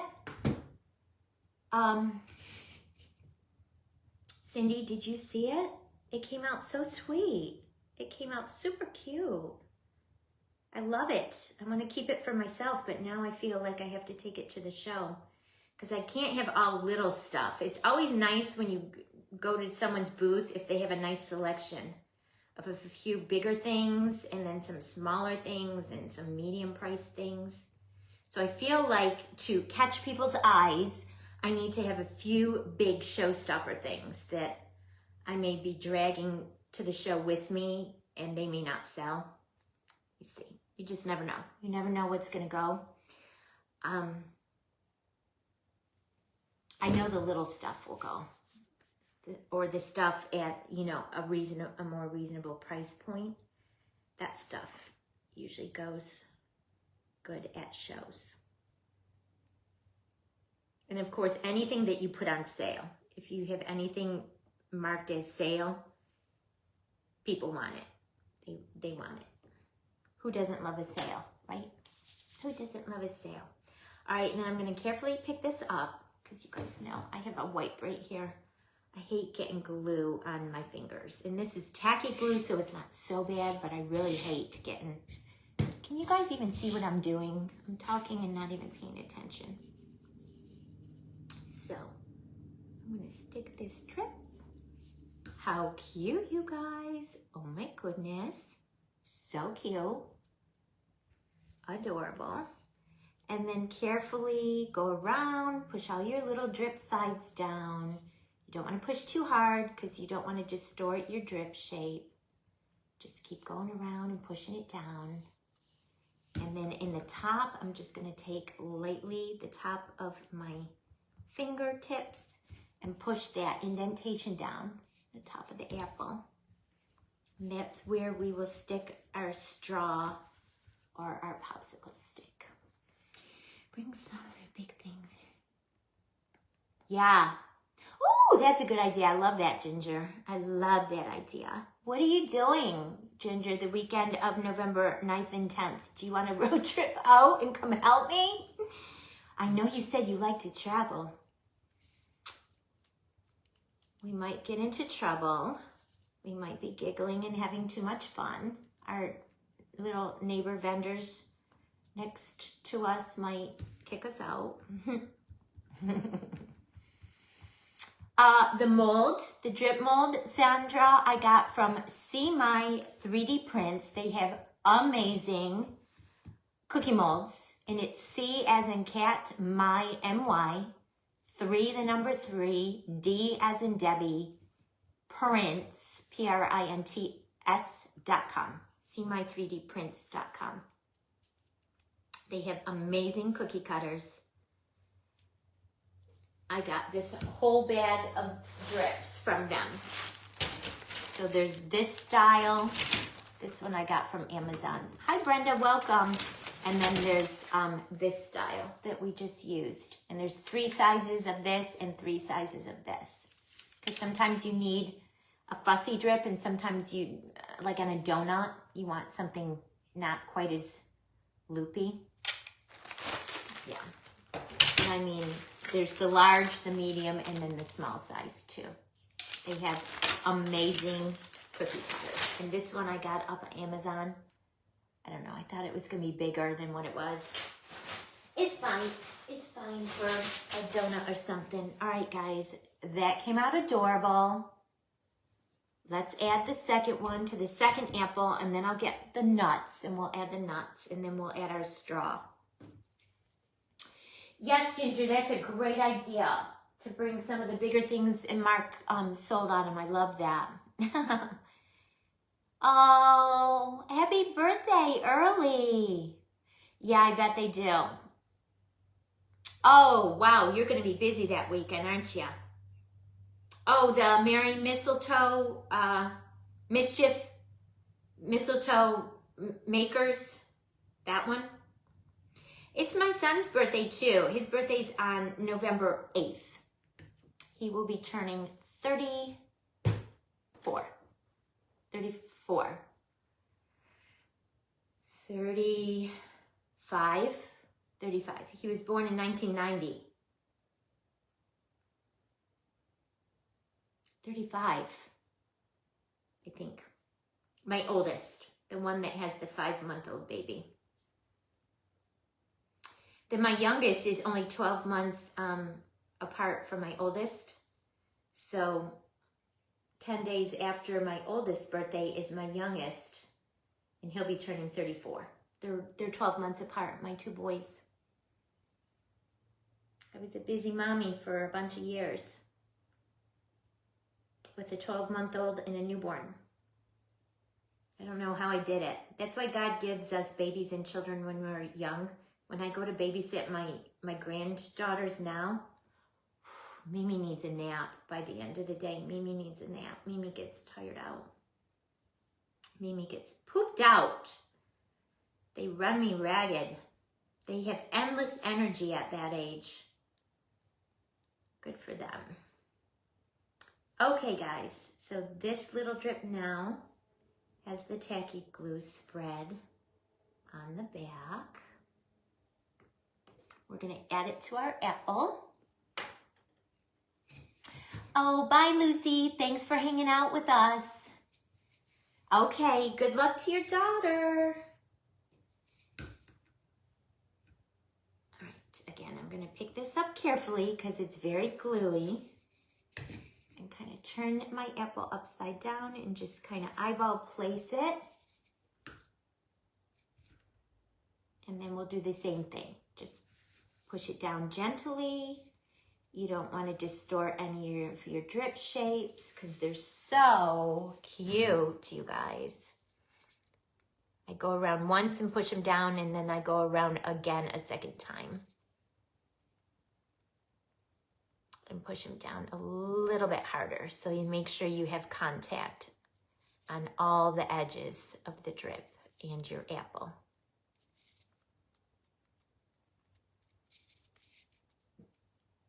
Oh, is it a dance competition? Oh, golf. My boys did golf for years and years and years when they were like in their teens. My youngest actually started going to college for professional golf management. And after he did that for 2 years and got 2 of his internships under his belt, he came to us and he had all his ducks in a row. He was very well prepared because he thought mommy and daddy were going to freak out. He changed his major. He says, I learned from my internships, it's not just all fun and games and playing golf. He wanted to be a teaching pro. He says there's a lot of backroom management, stock, keeping your inventory of your stock up and managing employees and all of that. He's like, yeah, I love golf too much to do that. So he switched into trust and wealth management, and he is a commercial financial advisor now for, it is an expensive sport. It is for a bank.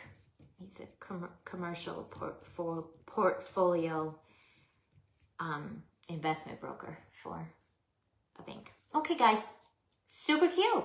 And look, these are coming together so quick and easy. And I'll probably do one traditional color, Christmas one, and then I might do a couple where I cover them with like pink and maybe green, and do Candyland for our others. All right, let me grab the nuts and we'll add our nuts. They are in my other closet.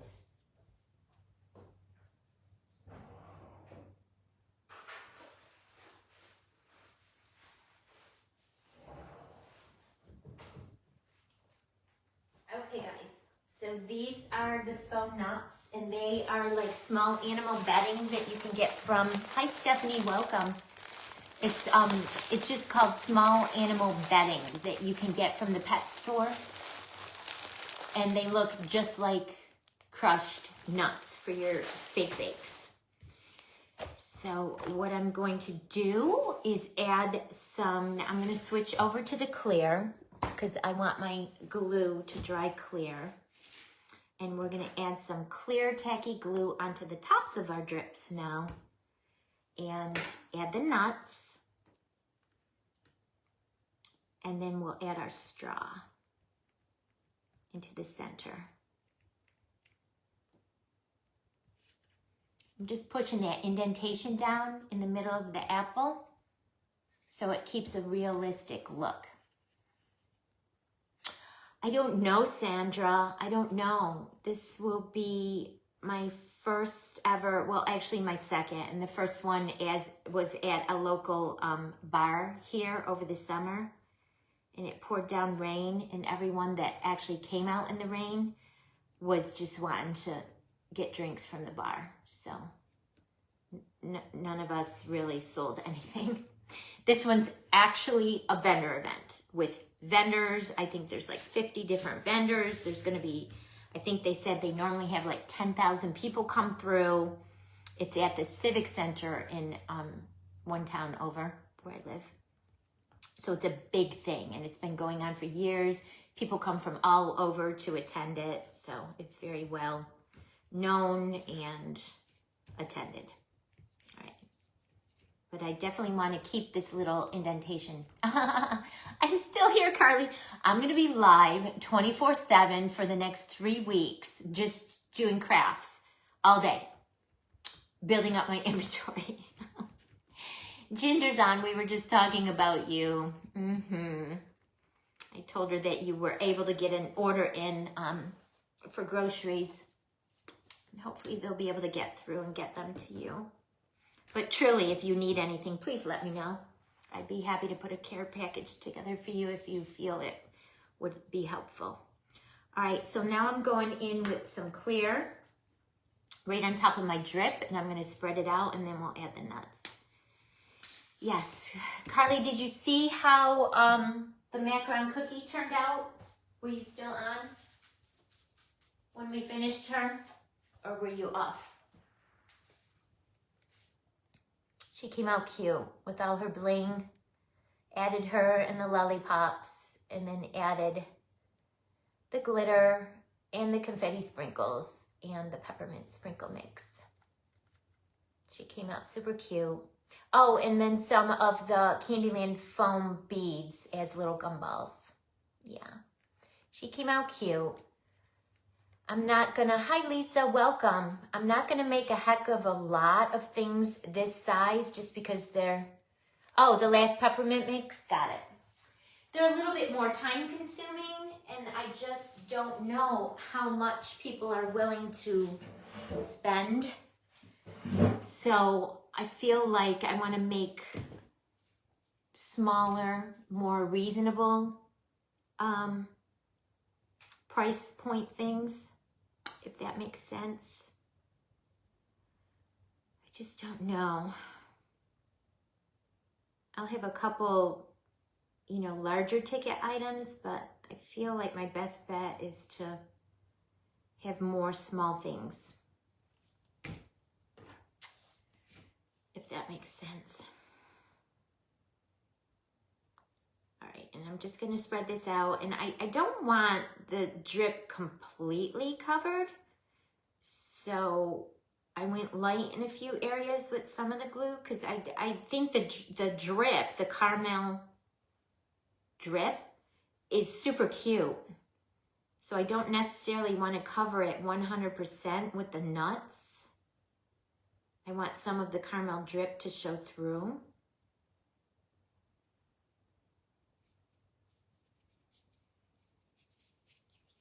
Dang, I just got glue on my apple.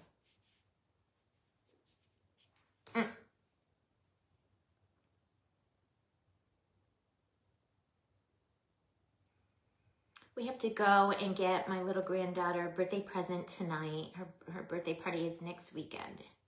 And I asked my son for ideas, and he said anything Mickey Mouse. So, there's that. Anything Mickey Mouse.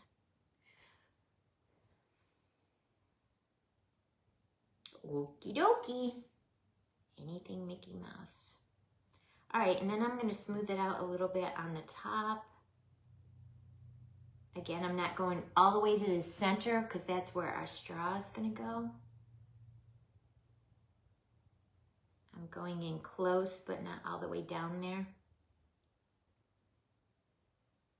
And you want to smooth your glue out as best as you can so you don't have any lumps or bumps. All right, that kind of looks good to me, you guys. Let's go for it. I'll do one at a time so the glue will be nice and wet for us adding our nuts.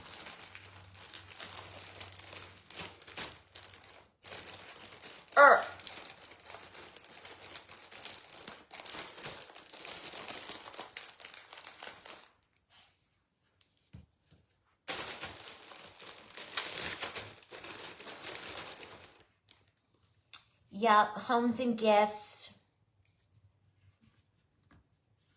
Yeah, I can always take orders, right, Cindy?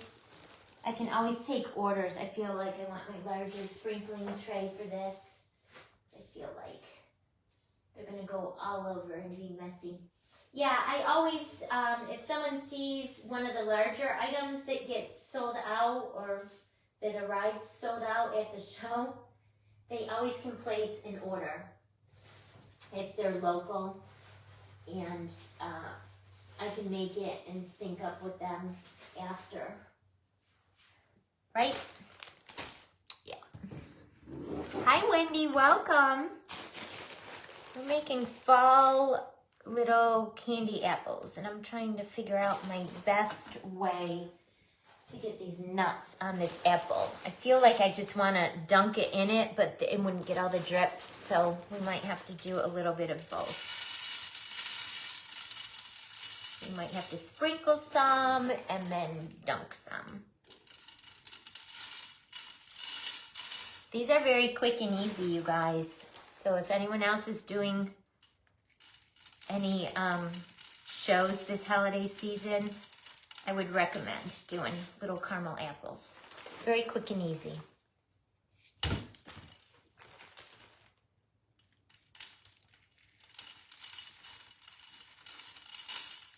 Quick and easy.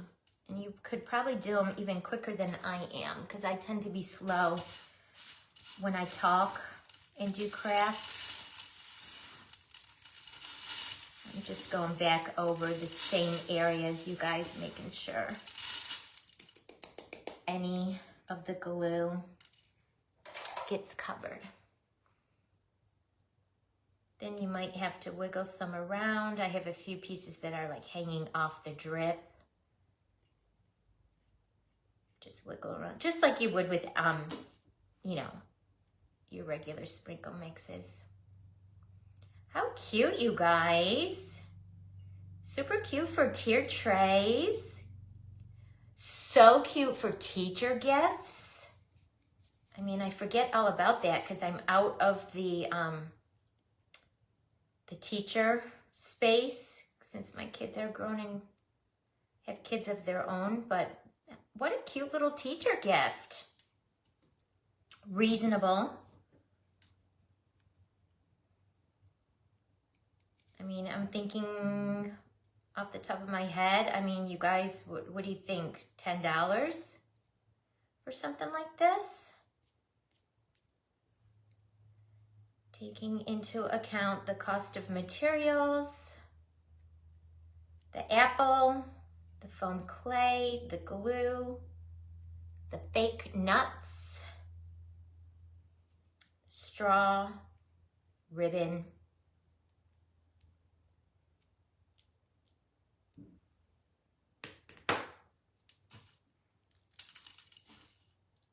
There's a little tiny piece of glue right there. So cute, you guys. Does that not look like a real caramel candy apple? So cute. Then let's go ahead and add the straw to this one. It just doesn't want to stay. It wants to tip out of my hand. That was happening to Shelby yesterday. I forget what she was showing. It might have been the gumdrop project that she was working on. But whatever it was, she kept holding it up and it kept jumping right out of her hand. Sometimes these fake bakes have a mind of their own. You want to go back in, like in between all the little drips, and check to make sure. I wanted it to be clean in all the little nooks and crannies of the drips, like in there. I didn't want nuts to be like on the apple. So you just wanna, if that happens, just get them out before they dry in there with the glue.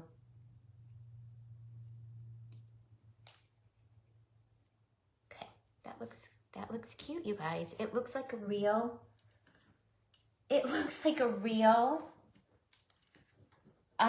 candy apple. It looks like a real candy apple. All right, let me set this to the side. And then I think a green straw would be cute. So, I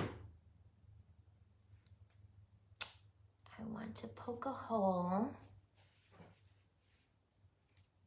which I probably should have done before I added the nuts, but too late now. I remember, because when I made my Pinkoween one, these apples are styrofoam, but they're real heavy, dense kind of styrofoam. So it was kind of hard to put the straw in. So I'm doing it a couple of times, going in there a few times. Oh, that was my glue sticks. They just fell over and fell onto my floor.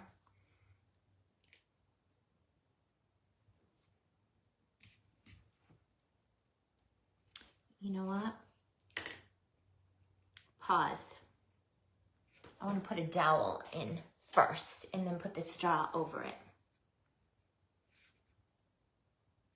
That's what I did with my pink one, now that I'm thinking about it.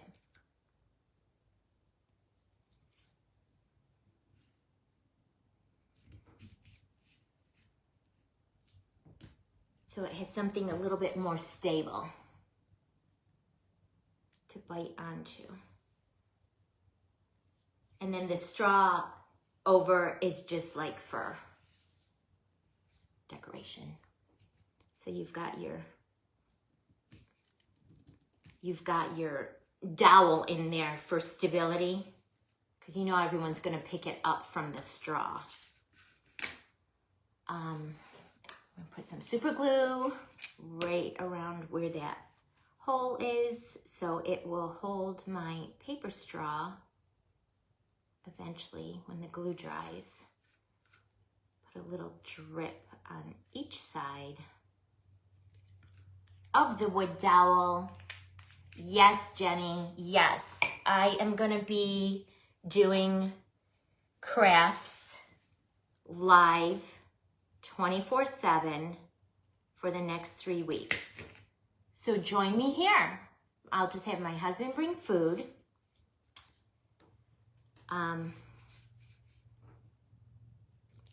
Take very short little potty breaks. Yeah. Kidding. That's what it's gonna take though, I feel, you guys. Okay, and then I'm just gonna snip a little bit of this top off because the dowel rod is right there and I don't wanna see it. So, how far do I wanna go? Right there. Super cute, adorable. Yeah, I'm gonna recruit all my crafty friends. Come on over. We're gonna have a craft making party. And I just hope in the end, Carly knows this, when you lug all your stuff there, that people think it's as cute as you think it is, and they wanna buy it. So I have either, oh, here you guys, here's the little ones that I was talking about. I showed the bigger size with the gingerbread earlier. Here's the little size I got. And it was in the fall stuff at Hobby Lobby. So I can like spray paint them and do some gingies on them. Oh, you're sweet, Jenny. I would take you up on that offer. I definitely would.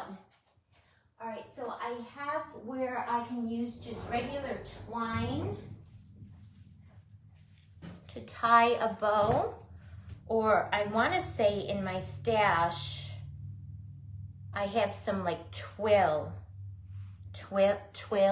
ribbon that looks like linen almost, and that might make a prettier bow. That looks like a real candy apple, you guys, with nuts. Yeah. How much would you pay for that, you guys? How much would you pay for that?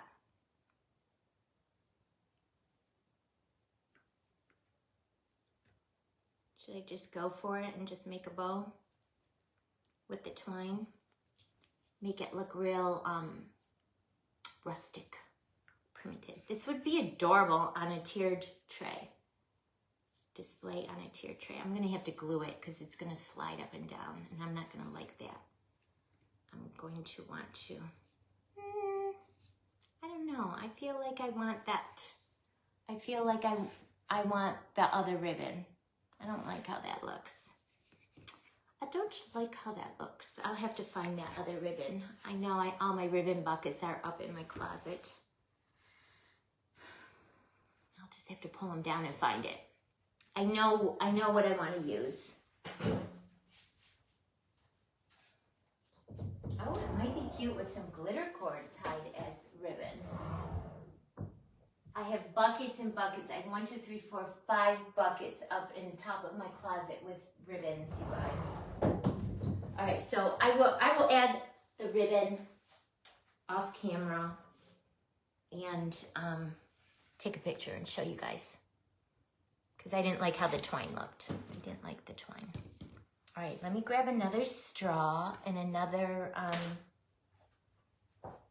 dowel. And let's do this second one. So I want another green straw, another dowel. All right, so now that we did one, see, that's like anything, you guys. Once you do something one time, then when you do it again, it's so much easier. So I want to pre-poke, make a bow. Yeah, see, that's what I was thinking, Barbara. It'll look prettier with a nice, pretty big bow. The twine just wasn't enough. It wasn't enough. It wasn't enough. It's so cute. And I love big bows. I love big bows on things. All right, I'm pre-poking my hole first so I don't have to mess with it once I get all the nuts on, okay?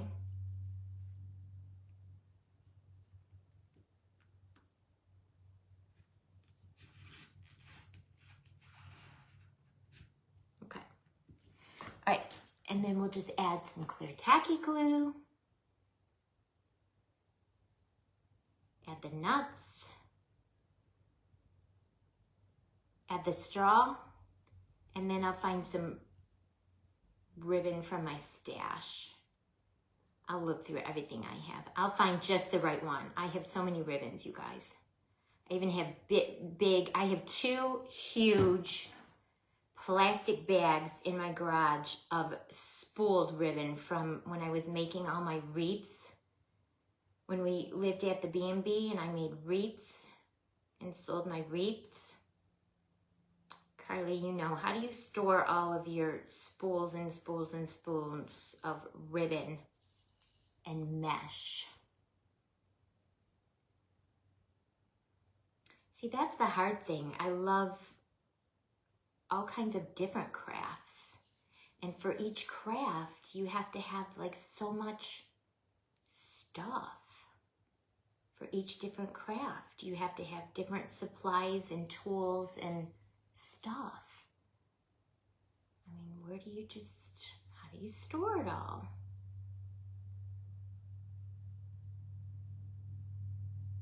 See, the second one is going much quicker, like anything.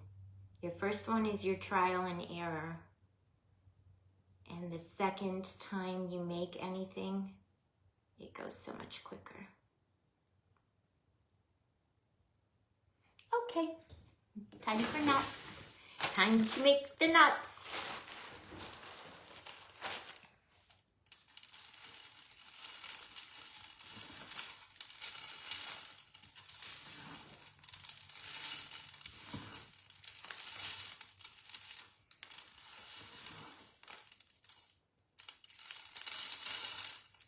These are super cute, you guys. Super cute. I might even go back to Hobby Lobby and get some more apples because they're very cute. They're relatively quick and easy. I could keep them at a low price point. I could display them on a tiered tray on my little table in my booth to give people ideas how they can display them in their homes. All right, guys, then you want to go back in, move around any nuts that are misbehaving. Make sure your little spot for where you're going to put your straw or your popsicle stick, whatever you're going to add to yours. Make sure that spot is open. Go around, clear out any nuts that are in your little swoopy parts of your drips, if that makes sense.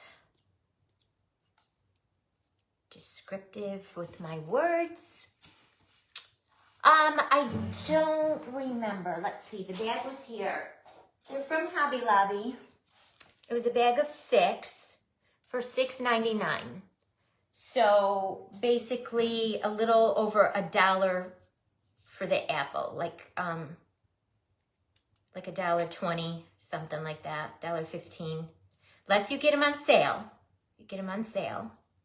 But I got a bag of 6 at Hobby Lobby for $6.99. So a little over $1 per apple, then a little bit of foam clay, some glue, some nuts, a paper straw or a popsicle stick, and some ribbon. So I would guesstimate my cost at around $2 per apple. My cost.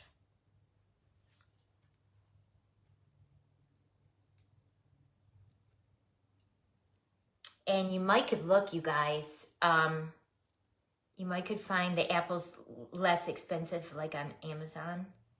I just grabbed these from Hobby Lobby weeks and weeks and weeks ago. I don't even think I got them on sale, which wasn't smart. All right, that looks good. I think I got all the wayward nuts out of the drips to keep the drips really clean. Okay.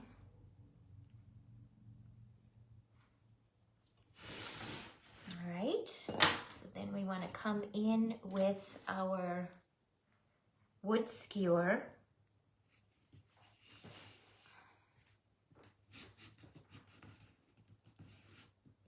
And then add some super glue. Yeah. So I could even do like $6 or $8, not $10. What would you guys pay for something like this? All made with a real pretty big bow.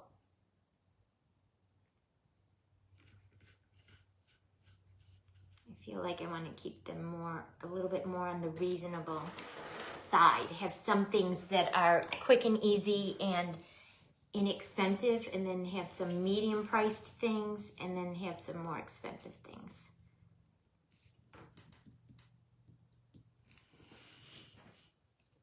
I even have, I think I started to say and then I got sidetracked, I have a large wreath farmhouse reds and white and black and buffalo plaid that was on our front door at the B&B. 10 to 12. I like your way of thinking. I feel like I wanna, because when I cut that off, I don't like how that looks, and I see some people will add like a bead or a foam ball or something on the top. Let's see.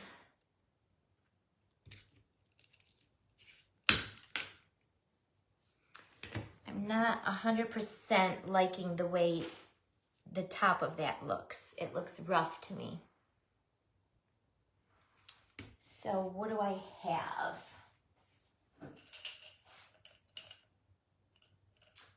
How about one of these foam balls that I think I got from Hobby Lobby, maybe? Or the craft outlet? I can't remember. I've had them in my stash for a while. But I feel like I want the green one because it's on a green straw. Can you guys see? How would this look?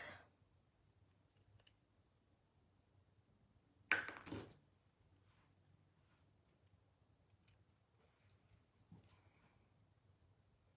feel like that would finish off that rough edge and then tie a pretty bow. Do I have two green? And then I could do the same to the other apples, but with the Candyland colors, like with a pink and a yellow and an aqua. Do I have another big, large green one? Or do we not want the real large one? Because there's this size too.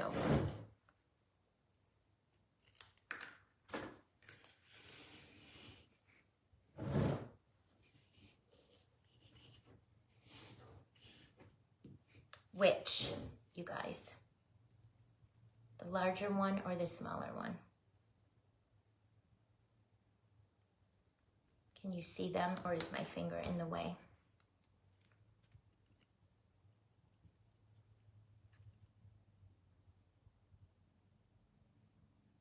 Larger or smaller? Oh, that's smart. Ginger, very smart. Because you don't need the stick to be that long. The large one, Martha? Smaller one, Jenny? Well, let me see, because I may not even have two of the larger ones, so it may be moot. In the green, at least. I don't have two large green ones, but I do have two of this size of the green, so we'll have to do that. But I can do the larger one for the Candyland ones, and that would be cute, because Candyland, everything is like larger than life and oversized anyways. All right, guys. Oh my God. Just too much. I'll do that later. I'll put those back in my mason jars later. All right. Let's put some super glue up there and stick them on. That's smart, Ginger. Yep, that makes total sense with the paper straws. Except I sell them in my shop, so I have like a huge abundance of paper straws, but that makes sense to cut it in half, and then you get two. Keeping your bottom line in mind. For craft shows, definitely. If you were just making them just to sell like one off, larger stick. This is not empty, I don't think. These make me crazy, these super glue containers. I like the ones with the brush so much better. Because when it gets down to the bottom, you can't even, oh, there it is. You can't even get the glue out. Whew. Okay. All right, and then the other three, you guys, I will do Candyland, which will be so stinking cute.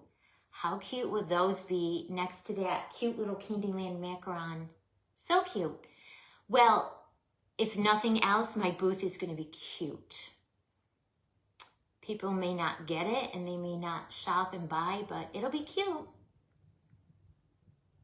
Yep, 100%, because that little popsicle stick was not as big as these straws. That size, right? Yep. Yep, makes sense. Now I have to find some big old pretty something ribbon from my stash and make a nice big bow. That'll be cute. All right, guys.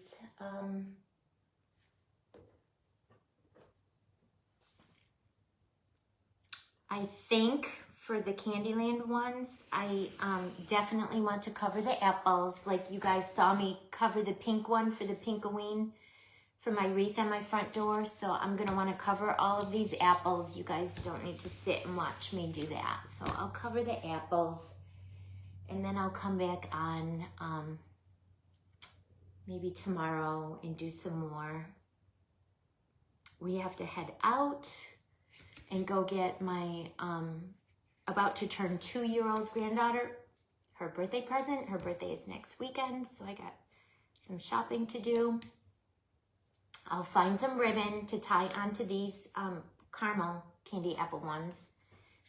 They came out cute, traditional looking. And then maybe the next time we can work on the Candyland ones. And if you guys have any other suggestions, throw them my way. Otherwise, tonight when I'm sitting, I need to be working on that crochet Afghan that I have an order from that I promised I would have done this week, and I don't have it done this week, and that makes me so upset. 2 weeks ago I promised that. But maybe I'll hop on Pinterest to try to get some, just type in, I don't know what for the search bar, but other cute little quick ideas like this is what I would be looking for. I mean, even you guys, these cupcakes that I was making for my outdoor Candyland garlands, something like these, because I think I got a whole bag of these cupcakes, something like these would be cute. And then instead of just the glitter, because these are for my outdoor garlands, so I didn't get fussy with the sprinkle mixes, because from the road you're never going to see it. But for the show, I can make some of these to go with the traditional apples and the Candyland apples, and I could add sprinkles and zhuzh them up and add drip and, you know, make them more than these are just going to go on my garlands around my window outside. So I didn't get too fussy with them. Yeah, I'll have to put some more ideas. You guys saw how Santa's Closet came out, didn't you? In the little drummer boy, the Nutcracker little drummer. He came out so sweet. I did this one when I was filling in for, hi Kim, welcome. When I was filling in where Carly and Ginger were out of town, Shelby asked me to guest design for the Friday's Fabulous Fakers, and this is what I made for my guest spot, the little Nutcracker. The tree and the Nutcracker from Walmart, I just embellished them. I added foam beads to the tree, a glittered star to the top, and a cupcake to the top of the Nutcracker, and some gold glitter cord to his hat. Then added presents under the tree. I made some drumsticks out of honey dippers. It's cute, isn't it? It's really glitzy, Ginger. It's right up here in my little sparkly alleys. Some little candies, a macaron cookie with some marshmallow pillow candies, a cake pop, decorated all the way around. It's covered with some of the foam sheets from Glitzy Creations by Ginger. I think this is your new bubblegum color, if I'm not mistaken, and a green. And then I embellished with some gold rhinestone ribbon from the Dollar Tree, some glitter cord from Paper Sweeties, and then I added some jingle bells from my stash. So stinking adorable. I want to keep it, but I'll have to bring it to the show. If I sell it, I can make another. And then I did this one this week. Some of you guys may have seen. I picked up a couple, like a half a dozen of these cute little pink Santa jackets that Walmart has right now. And I had a set of 3 of these books in my, the paper mache books from Hobby Lobby in my stash. Hi, Rhonda, welcome. And I just came up with an idea to do a pink Candyland Santa's closet, like the night before Christmas, Christmas Eve, where he's going to put his suit on and grab his little toy bag and hop in the sleigh with Rudolph and start delivering all the toys to all the good little girls and boys. So I wallpapered the inside of his closet with some pattern paper from my shop, the Bella Boulevard collection. And like I said, that little Santa suit is from Walmart. I covered a dowel with your gingerbread foam sheet. I covered the dowel rod with your gingerbread foam sheet instead of just painting it gold. And I made a North Pole using a straw and a little bead from Hobby Lobby. Put a Christmas Eve sticker on it. I made a little toy stack with a gingie popping out the top, some of the pink and white chenille candy canes from my shop. And then this side I just decorated, just took inspiration from the little pink Santa's jacket from Walmart and did this side of his closet just like the pink Candyland jacket. I covered with pink glitter foam sheet. I made a black glitter foam sheet belt. I die cut the scalloped belt buckle shape using square scalloped die from my Paper Sweetie shop, and then added some gold crushed rocks to it. The underneath is some gold glitter foam sheet. And then I made him a little collar and added sprinkles. So challenged when the camera is backwards to me. I added the little holly leaves and berries. Those are some more of the Candyland foam beads from my shop, just to look like that little pink jacket. I tried to copy the little pink jacket, and then added some curly snow down the front. Sweet little pink Candyland Santa's closet.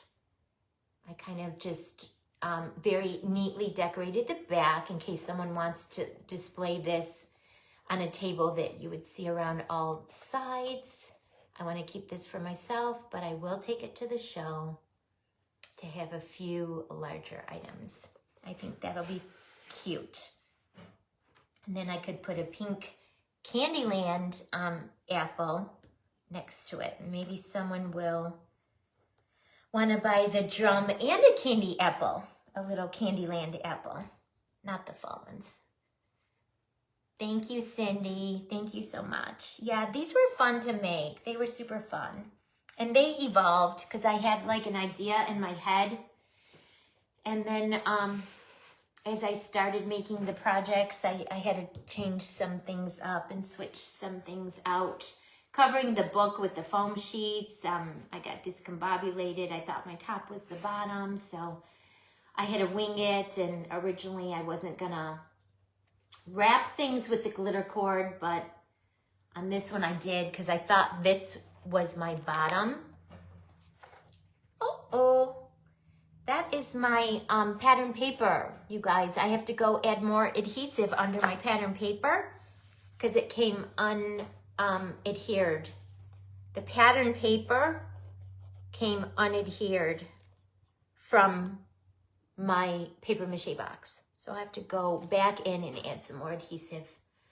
But yeah, I thought this was the bottom and this was the top. And then when I turned it to face me, I didn't like how this edge was finished off. So then that's when I came up with the idea to add the glitter rope, make a collar. Like I said earlier, there's never a mistake, just another opportunity to add more bling or glitter or sprinkles or cord or an embellishment.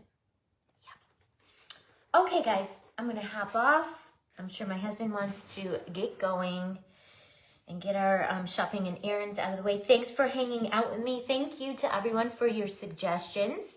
I will add the ribbon to these, some real pretty, big, fluffy something, and make them showstoppers. And then next time, maybe we'll work on the the Candyland ones. But thanks for hanging out with me and keeping me company this afternoon while I've been trying to whip some things up. I appreciate it. You guys enjoy the rest of your day. I hope you have an amazing night, and I will see you again next time. Bye, guys.